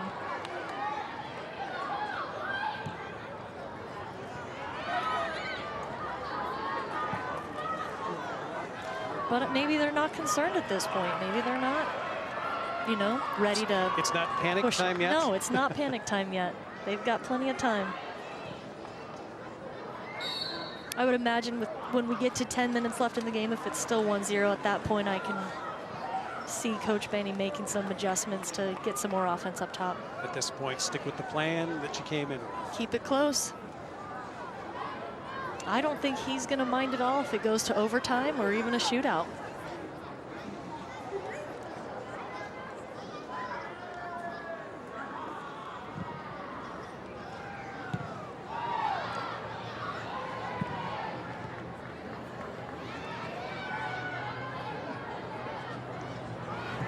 That missed opportunity, though, in the first half by Bella could come back to haunt them if they don't get another good look like that.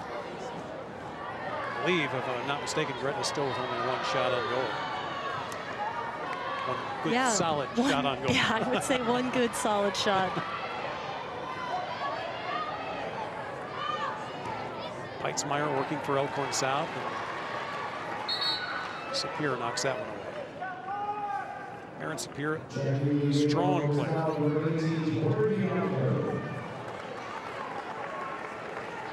.40 student. One of just a few athletes at Gretna High School who's a three-sport athlete. Kids are asked to specialize a lot these days. They are. Unfortunately, they don't get those opportunities to play multiple sports, and there's so many of these athletes that are capable of and excellent at it. And what's your take on that? If you're a college coach, as you are, at the College of St. Mary, assistant, would you be looking at a multi-sport athlete? Sure. I mean, is that an advantage that a kid is athletic and can play three sports? I don't think you necessarily look at, are they a multi-sport athlete or not? Are they athletic, I think is what we really look at. And, you know, I don't think it's a bad thing to be a multi-sport athlete. I think there's plenty of opportunities for these kids to specialize as they get older. I think kids are asked way too young of an age these days to specialize. Lake Band will get another chance here. Call one against Arkfeld. She definitely has the confidence to take these long shots. Be interesting to see if she puts this one on frame or puts it in for someone running onto it. A lot of jostling away from the ball. Grigsby able to handle that one easily. And that was definitely not a shot on frame. Right. She was looking for a runner. They were a little late getting in. But Elkhorn South manages to control again. Yeah, Elkhorn South has 3 defenders back here, and they're having no problem keeping the ball in their offensive half.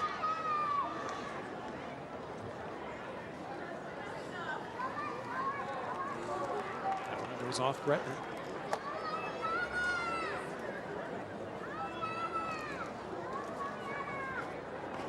Time is running down now for the Dragons.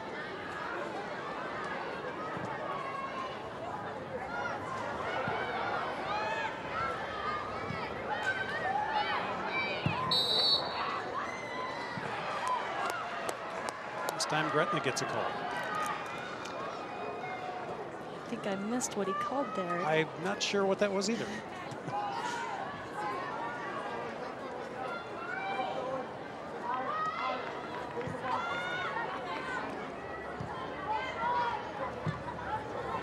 So Gretna's trying to stretch the field out a bit more now, which I think is going to be important for them to open up opportunities for them to score in the middle. Sullivan works it back to the middle and it gets by Hawkins.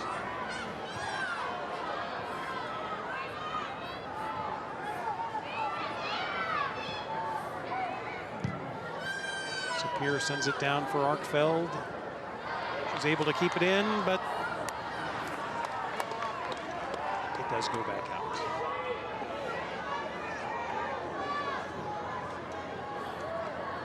Arkfeld getting very aggressive back there now.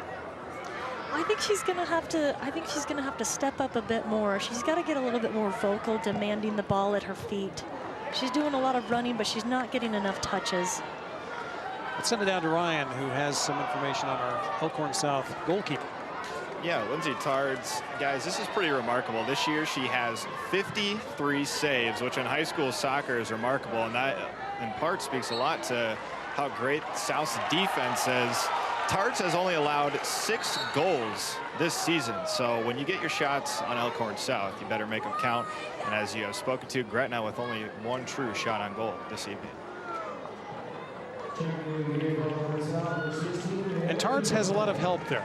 You know, when you talk about stops, keepers, and scoreless games, there's a lot to do with that defense in front of you. Yeah, the stats go to the goalkeepers a lot, but absolutely those defenders in front of you do a lot of the work. If they're preventing good shots from coming on to you, then it makes your job as a goalkeeper a whole lot easier. Sapir gets this one out to Sullivan, but Legband trying to track it down.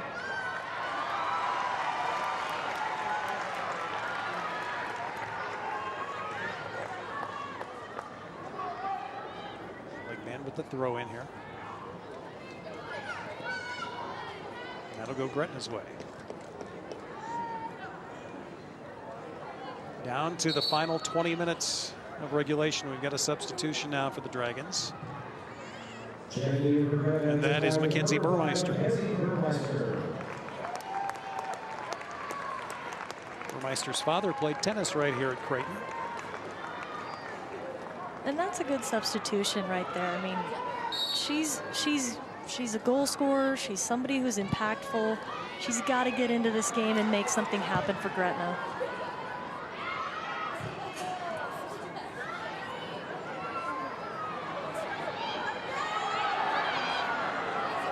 Dangerous ball. Tough one. Grigsby, nice stop. The ball's still alive, and Grigsby up to get it again. Grigsby handled that very well. She did not become a spectator once she got on the ground.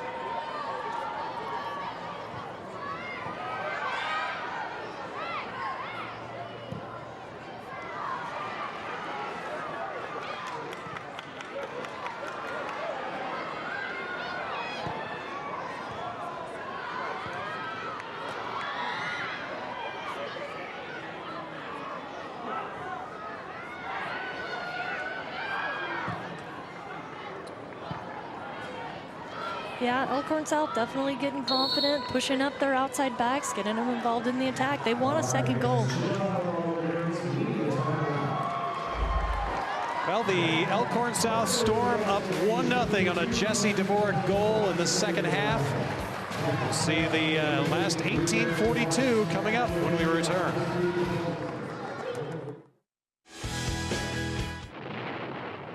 In the late 60s, peak years for the war in Vietnam, Lem was a college student in Saigon. I saw people running all over the place. I just looked around like, this can't be happening. We unicycled to school. Not everyone has a dad who will make them a unicycle. It is a place where you can actually walk back through time.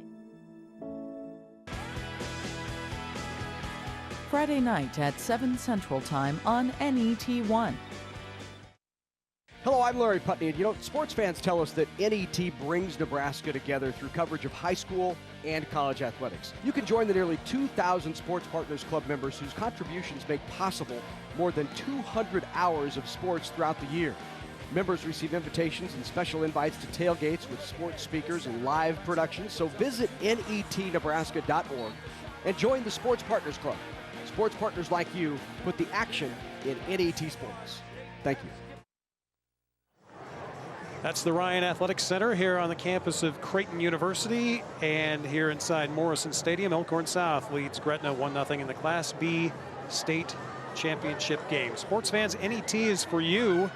We bring you more Nebraska high school and collegiate sports than any other Nebraska network. For more information on dates, times, and available webcasts, visit netnebraska.org. 18 minutes, 42 seconds to go in this Class B state championship game. Elkhorn South in their third straight state championship game, looking to close it out this time around after losing the last two on tying goals in the last minute of regulation. And you can tell, Marin, that this is a team that is really motivated by those last two state championship performances. They are. They've come out pretty strong in the second half. 10 shots now, and Gretna only has 2. Elkhorn South is just not there. I don't think they're content with 1 goal. I think they want to put this away with another goal. So as we look over things here, again, we talk about that timeout that you don't normally get in soccer that we just had.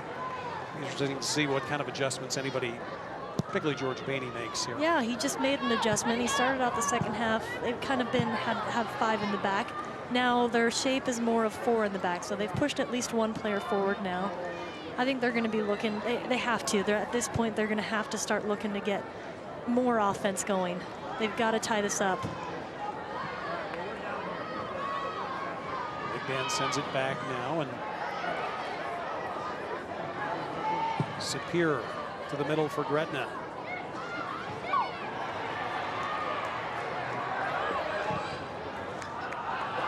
If I'm the Elkhorn South coach, I'm definitely talking to my team, you know, telling them, hey, this is not the time to sit back. This is not that we need to keep attacking. We need to be smart on defense. Lindsay Aliano said that they did not expect to just walk in here and have this game handed them. It certainly hasn't been. They lost their leading scorer to a concussion. Carson Lundgren. She is out and cannot play the rest of this game. Here's another chance for the Storm.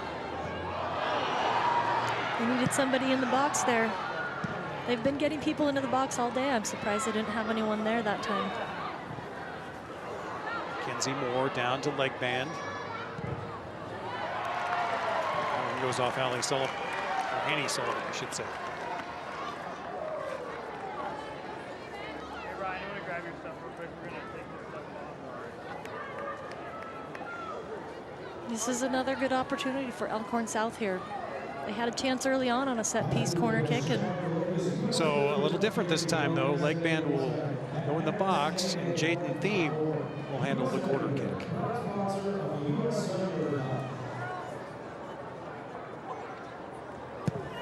Thiem sends it to the middle. Short, but it's loose. Still a chance.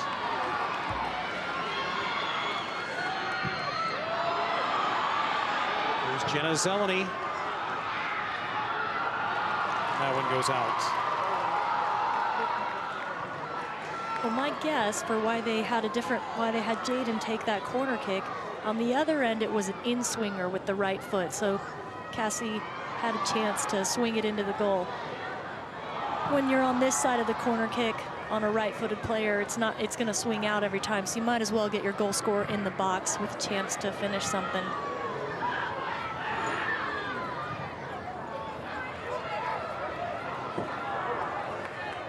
Gretna with their best chance of the second half right here.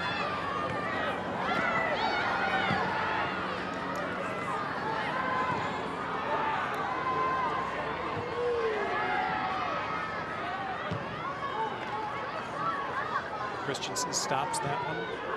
Now comes across. Aaron Sapir will try and chase this one down. She does.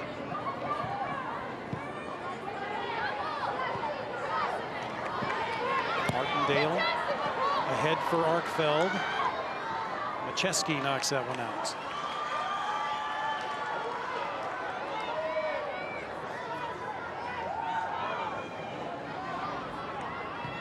Chance for Gretna. They're building up something now.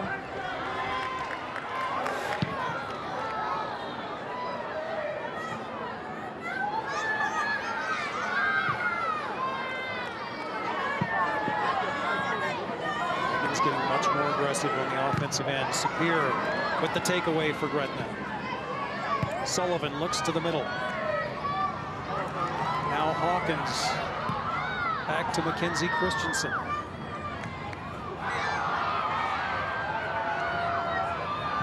And this is, I think, where you're going to see Elkhorn South defensively just knock those balls out high and wide and try to get it out of their end. 14.5 minutes to go in the match. Here's a leg band. Sullivan stops that one. Sullivan with the takeaway.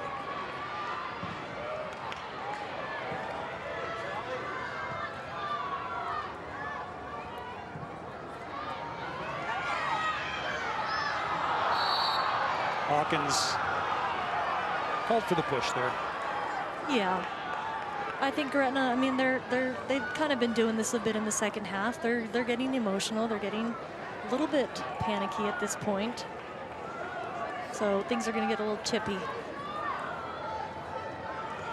Jaden Thiem, the junior, he's got 11 assists on the season, 3 goals.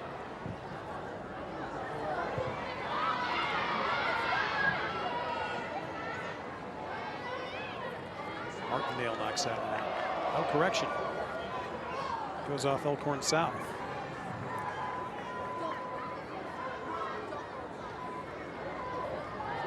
That's why you don't officiate from the second tier of the stadium. They've got a much better view down there.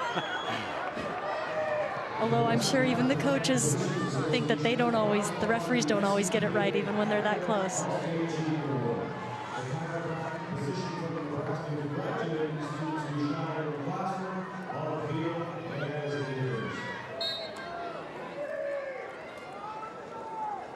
Kelly Hawkins sets this one in play. Martindale can't get to that one. Patras through the wickets of Burmeister now.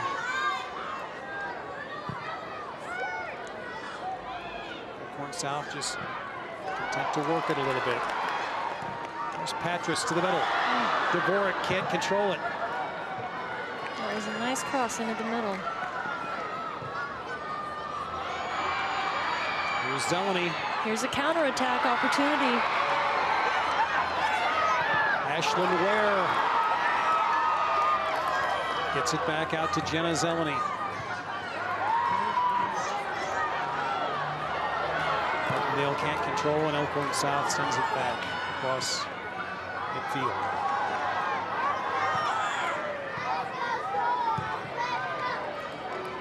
Burmeister looking for Sullivan. Goes off Elkhorn South. A whistle and substitutions. Veland Lamanji in for Elkhorn South.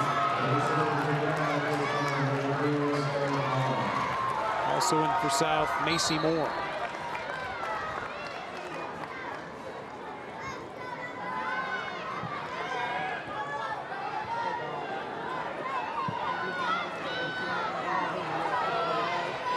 Chesky for Elkhorn South, working against Hawkins.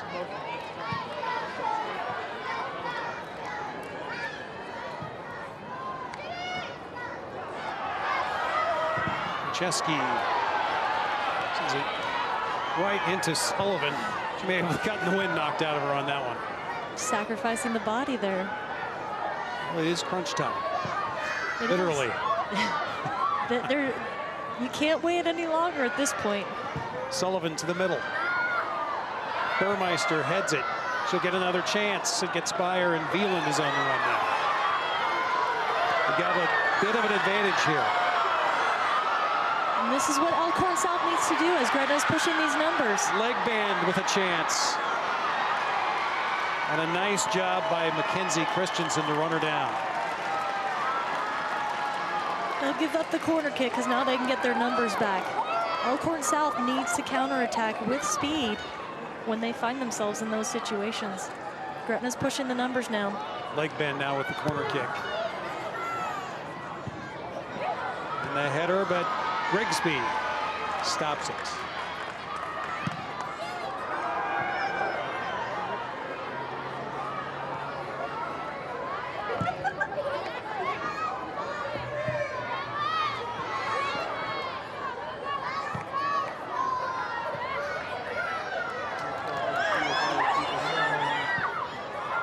Moore to the middle. Oh, that's dangerous. Cece I was going to say, Lamanji was held. I was waiting for him to make that call. Well, they let it play out. Now Elkhorn South is going to have a golden opportunity to try and extend this. That's really close to the line there. They called Mackenzie Christensen. And now leg band to try and put Elkhorn South up by 2. It comes back to her. Veland off the post. And that one goes over the crossbar. Naomi Burdal had a shot at it, but it came up on her.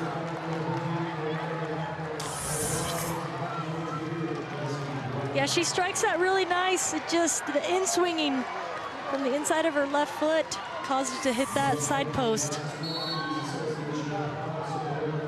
She was going for the right spot. 8:20 to go in the game. Elkhorn South with 13 shots on goal to Gretna's 2.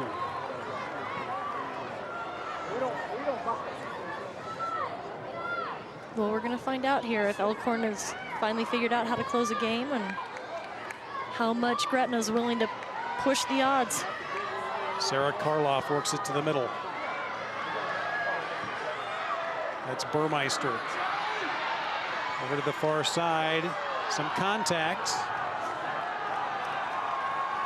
Riley Scott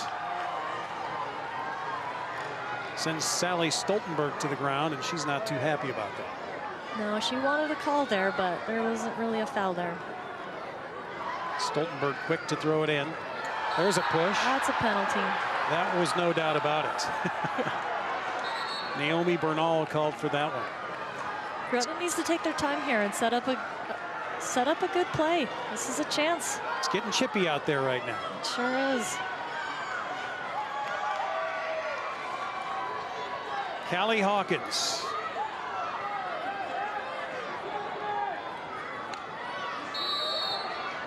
Nine assists on the season. That one goes right off an Elkhorn South player. Cece Lamanji. I'll send it back to Grigsby. Well, unfortunately, if it ends the way it is right now, I think Gretna's gonna, there's an offsides. I think Gretna's gonna look back and regret some of these opportunities that they missed out on. Haven't had a lot of them. No, but you've got to capitalize on the ones that you do get. 6.5 minutes to go. Sapir over to Mackenzie Christensen. Christensen a senior. She'll go to Barton College, and her coach says he is going to use her as an example of how hard work and a positive attitude can make just one player an impact player from one season to the next. Lightly used last year. It's quite a compliment. I think it's a great compliment. I think it's too easy for too many kids to rely on just talent these days, and I think it's they need to see teammates with that kind of hard-working mentality every single day. Callie Hawkins, the player that George Bainey says pulls the strings for his team.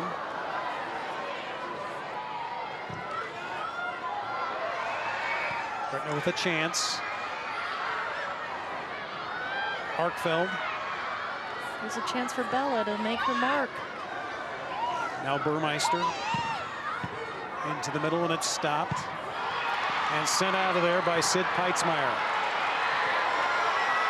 And here comes Cece Lamanji. Sapir. Yeah, definitely called for the a foul. foul there in the back.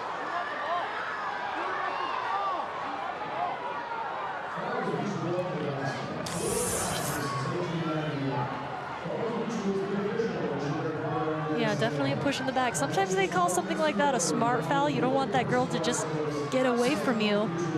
But this one's pretty close to the box.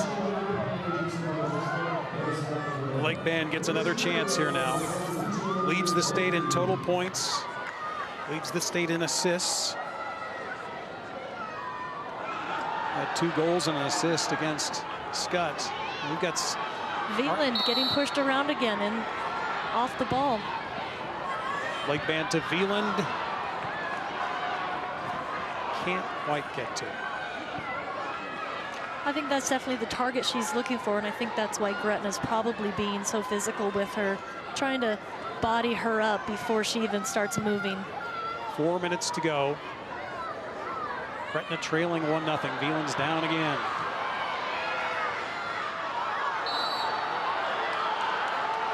Definitely getting chippy out there. Morgan Daffer came in from behind.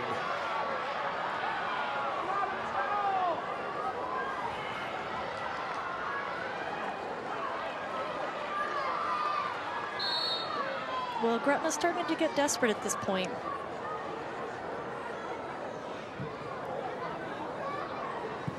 Veland can't get to it. Lake Band can't quite get to it. And it's Gretna's ball. In for Gretna is Ellie Karloff, senior with 8 goals, 2 assists on the season. She'll come in for Jenna Zeleny. Yeah, this is the time to get your goal scorers in the game. They've got 3 up top now for Gretna. They just got to get the ball up that way. Veland sends it back towards the goal. Grigsby with no regard for her own body. What a great save. That was phenomenal. 2:42 to go in the game. She may have given up the 1 goal, but she's had several big-time saves tonight. Back to the middle, there's Burmeister. She works it now. Up ahead.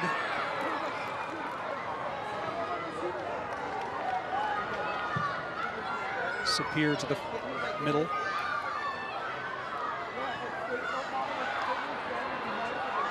Karloff can't control.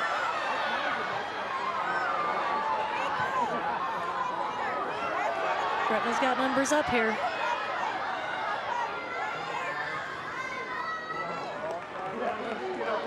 Two minutes to go.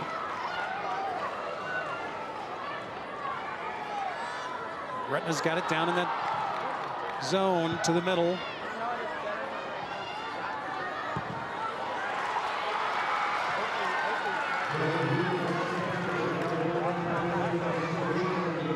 Yeah, and Gretna's got to get their goalkeeper up nice and high to become like another attacker. Just a minute and a half to go. Cece Lamanji back in the game for Elkhorn South. Clock stops for the substitution.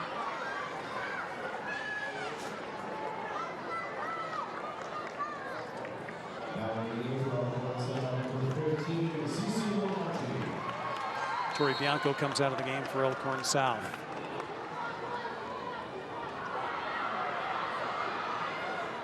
Storm protecting a 1-0 lead. We've got a whistle.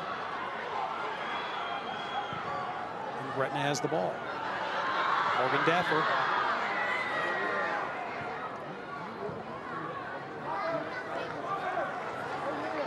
We'll go to Elkhorn South. Just a minute 5 to go. And you know it, everybody from Elkhorn South is thinking about the last 2 seasons. Sure are. They're kind of holding their breath right now. Last 2 state championship matches, leading by a goal in the last minute, only to give up the lead and lose in overtime. You know, one thing it says about Gretna is that they will not give up until the very end. The ball with leg band right now. Who gives it up? We've got a player down. Just 29 seconds to go. And that's good. That's what Elkhorn wanted. They don't mind taking a foul if it kills 10 seconds. Looks like the Storm will get their state championship this year. 12 seconds to go.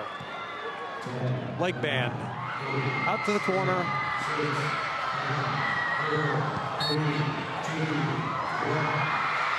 Elkhorn South, your Class B soccer champions. They've been waiting for that for a couple years now.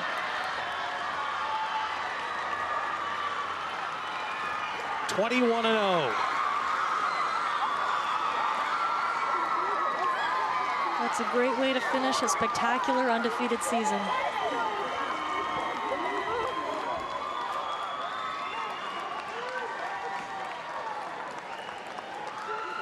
Jesse Dvorak with the game-winning goal after coming back from ACL surgery. That's pretty awesome.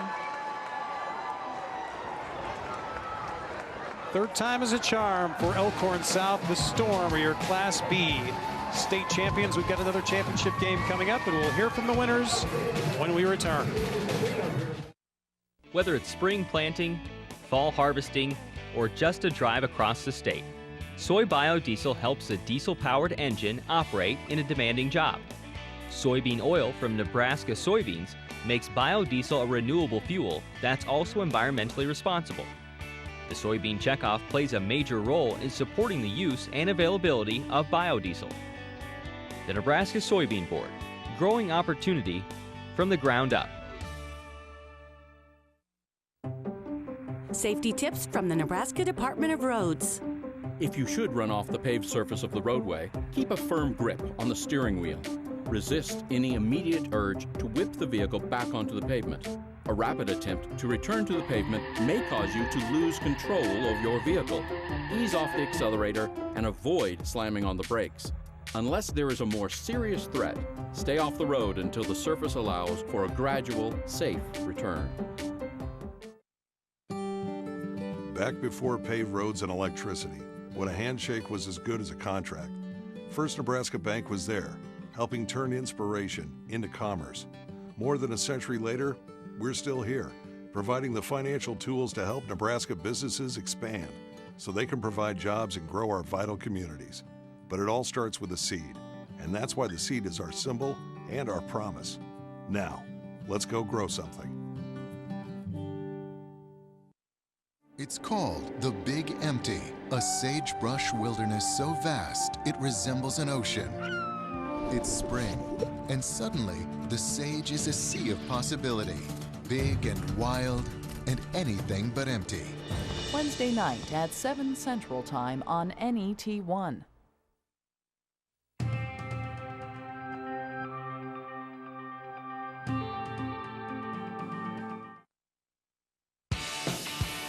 Coverage of the 2015 NSAA Girls High School Soccer Championships on NET is made possible in part by Nebraska's Soybean Board, First Nebraska Bank, Nebraska Department of Roads. A big thank you to all of our sponsors who help us bring you the best high school athletes from across the state. We couldn't do it without your support. Elkhorn South wraps up a perfect season with a 1-0 win over Gretna in the Class B state championship match on a goal by Jesse Dvorak. Now let's go to public address announcer Glenn Sisk for the presentation of the trophies. The Nebraska School Activities Association is honored to have medals and trophies for both of these outstanding teams. Presentations will be made by NSAA Executive Director Rhonda Blanford Green and Board of Director members Wendy Hendricks from Lincoln East and Nolan Byer from Millard Public Schools and U.S. Bank Representative Marcos Hernandez. Here are the awards for the 2015 Class B runner-up Gretna High School. Will head coach George Benny and your assistants please step towards the middle of the field to present the silver medals to each team member. Player, as your name is called, please come forward to receive your medal. Number 00, Lindsey Johnson. Number 0, Jennifer Grigsby. Isabella Arkfeld. Callie Hawkins. Jenna Zelani. Mackenzie Burmeister. Ellen Karloff. Nicole Martindale. Grace Sullivan.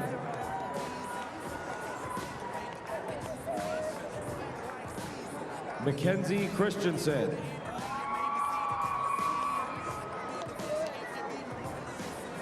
Ashlyn Ware.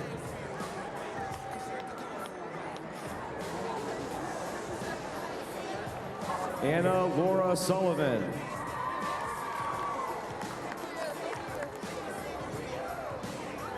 Lauren Ostiak-Welly.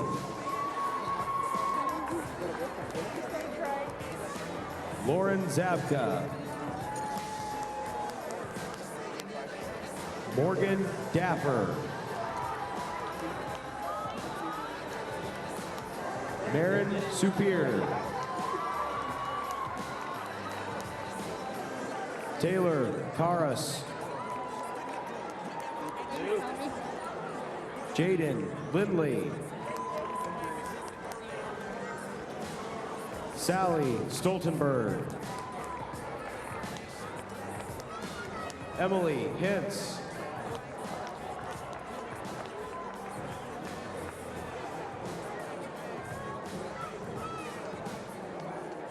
Sarah Karloff.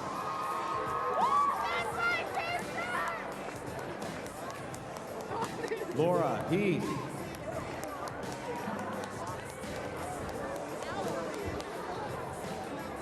And now, here is the NSAA 2015 Class B runner-up trophy. Congratulations, Gretna High School.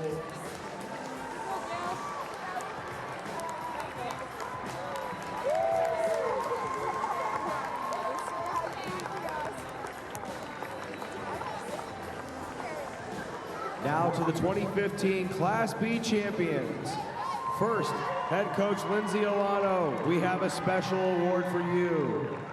Coach, would you and your assistants please present the gold medals to the members of your championship team? Lindsay Jards.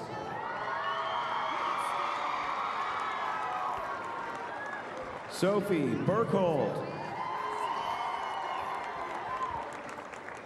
Macy Moore. Jesse Dvorak. Jenna Patras.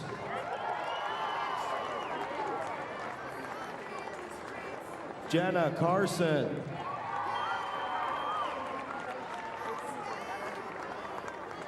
Cassie Legman. Claire Vosick. Mackenzie Moore.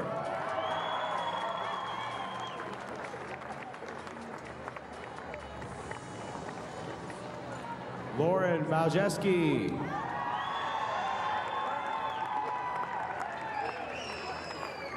Riley Scott. Carson Lundgren.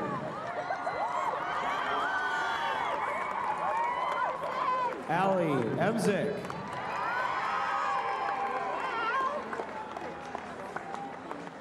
Natalie Hansen.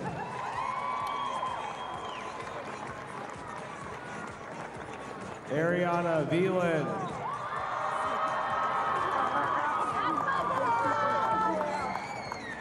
Cece Lamonji.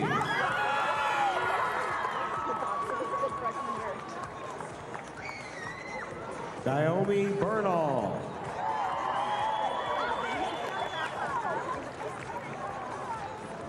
Sid Pietzmeyer. Tori Bianco.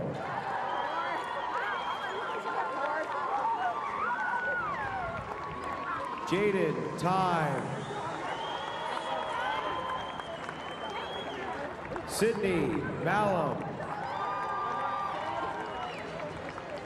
Katie Emzik.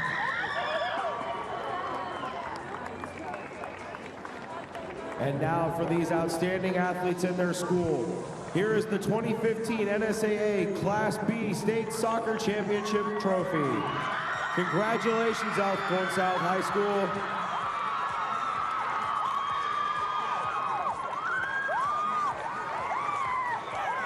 Well, the third time is a charm for Elkhorn South High School. The Storm, your Class B state champions, with a 1-0 win over the Gretna Dragons, avenging their loss in last year's final against Gretna. Let's go over to Ryan. Sean, we're here with Gretna head coach George Bainey. Coach, you guys got them last year in the final 2-1. This year doesn't go your way, but still have to be proud of your girls. Oh, for sure. The girls played extremely well. Unfortunately, they score off of maybe an error on our behalf, but they took advantage of it. They capitalized on it. Not disappointed, happy for them. It's a really good team. This year, you guys played them 4 times. They got you all 4 times, but you gave them their 2 closest games. What was it about this Storm team, though? They just bring loads of pace all over the pitch at you, and they're a very determined bunch. Extremely willing to get into the tackles, extremely willing to make the extra pass. So they do a lot of the good things. They press numbers forward. They expose your flank players. So they do a lot of good things. Coach, congratulations on a great season. It finishes with a runner-up. Gretna finishes the year 16-5, their 14th consecutive appearance at state. Hope to see you back here next year. We'll be back with the winning players and coaches coming up on NET. Participating in Nebraska high school activities has taught me about teamwork.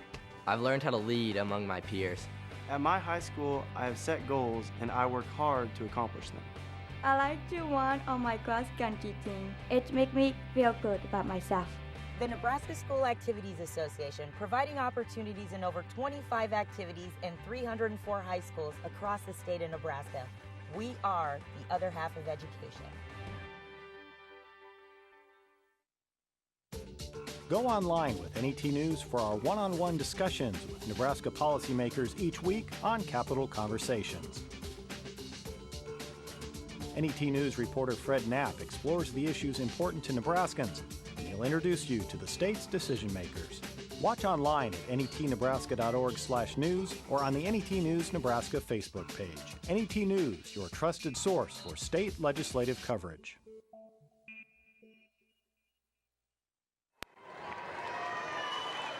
All right, welcome back to Morrison Stadium. Elkhorn South, they get their first state championship in school history. Quite a feeling for the Storm. Head coach Lindsay, I know she's been a little shy. Come on in here, Coach. Well, this is your 3rd consecutive appearance at the state championship this year. You get over the hump. How's it feel? It feels great. I couldn't ask for a better group of kids this year, and the senior class especially really wanted it, so I'm just really proud of them. I know there was a lot of talk about how the previous 2 chances at the state tournament, you guys just couldn't get it done in the final minute. How much did you preach playing 80 minutes this year? We tried not to focus on it. I felt like last year going into it, we were so hung up on it, and then it happened again. And this year, we just really didn't talk about it much, and we just told them to go out and play their game today and go back to the fundamentals and play the way we knew how to play, and we'd get it done, and we did. So. You guys finished the year 21-0. Pretty remarkable in high school. A lot of people have considered this team not just the best team in Class B, but maybe in Class A. What an honor that is for you. That's a huge honor for us. Never did I ever dream that we'd make it out of any season undefeated, because that's a huge task. We set a goal at the beginning of the year to get to 21 games, and that was just to get there. And then once we were here, it was like it'd be pretty sweet to be 21-0. So it is pretty remarkable. But again, I owe it all to the kids. The kids put the work in. They're the ones that deserve the credit. Maybe remarkable too. Elkhorn South, the school opened in 2010, and here we are 5 years later. You guys state champions. Congratulations, coach. Thank you very much. All right, let's bring in the goalkeeper with the state championship trophy. Now, Lindsay, you had a heck of a game here. Now, this year you had to relax in front of the goal a lot. You only had 53 saves. That speaks a lot to your defense, but you had a good stop here.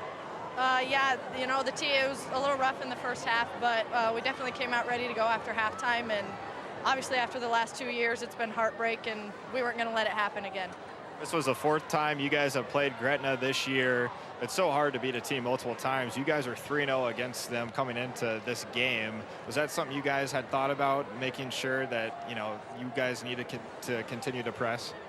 Definitely. Going into the third game, we knew that it was hard to beat a team 3 times. So once we overcame that, we came to the state tournament, and we were confident that we would see them again. And obviously we did, and we got it done.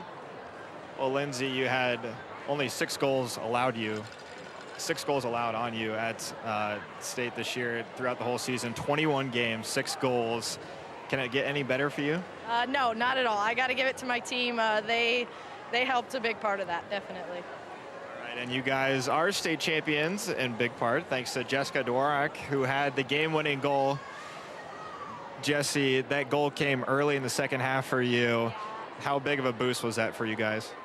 That was probably one of the most exciting moments we've had all season. Our forwards have just been really working hard on high pressuring the defense. We have some really fast girls up top, and so that's one of the main things we've been working on. So I found some open space and took a shot, and thankfully it went in. So I'm so thankful for this team, and finally, third time's a charm, finally put this one away. So I could not be happier. The team feels so good, yeah. You mentioned it, third time's a charm. How good does it feel to get over the hump after being runner-up the last 2 years? Can't even describe the feeling, especially senior year, all the seniors. We've been wanting this so bad and pushing this for the entire team. We've had so much incoming freshman talent, sophomore talent, all across the board, and so this feels amazing all across the spectrum. Jesse, congratulations. Go enjoy this one. 2013, Elkhorn South runner-up. 2014, the Stormer runner-up. 2015, Elkhorn South. You're state champions and Class B, the first time in school history. John, an incredible feeling for the Storm. Class B champion, and we've got another state championship coming up in Class A. Millard West taking on Marion. If you'd like a DVD of today's game for the NSAA Girls High School Soccer Championships, just call 1-800-868-1868. For $19.95 plus shipping and handling, you can relive all of the excitement from this year's championship game for years to come. Coming up next, it's the Class A State Championship, Millard West against Omaha Marion. And we'll have that for you in just a few minutes right here on NET.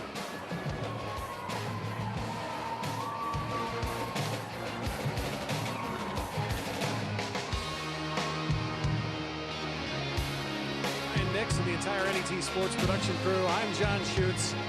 Goodbye for now from Morrison Stadium in Omaha.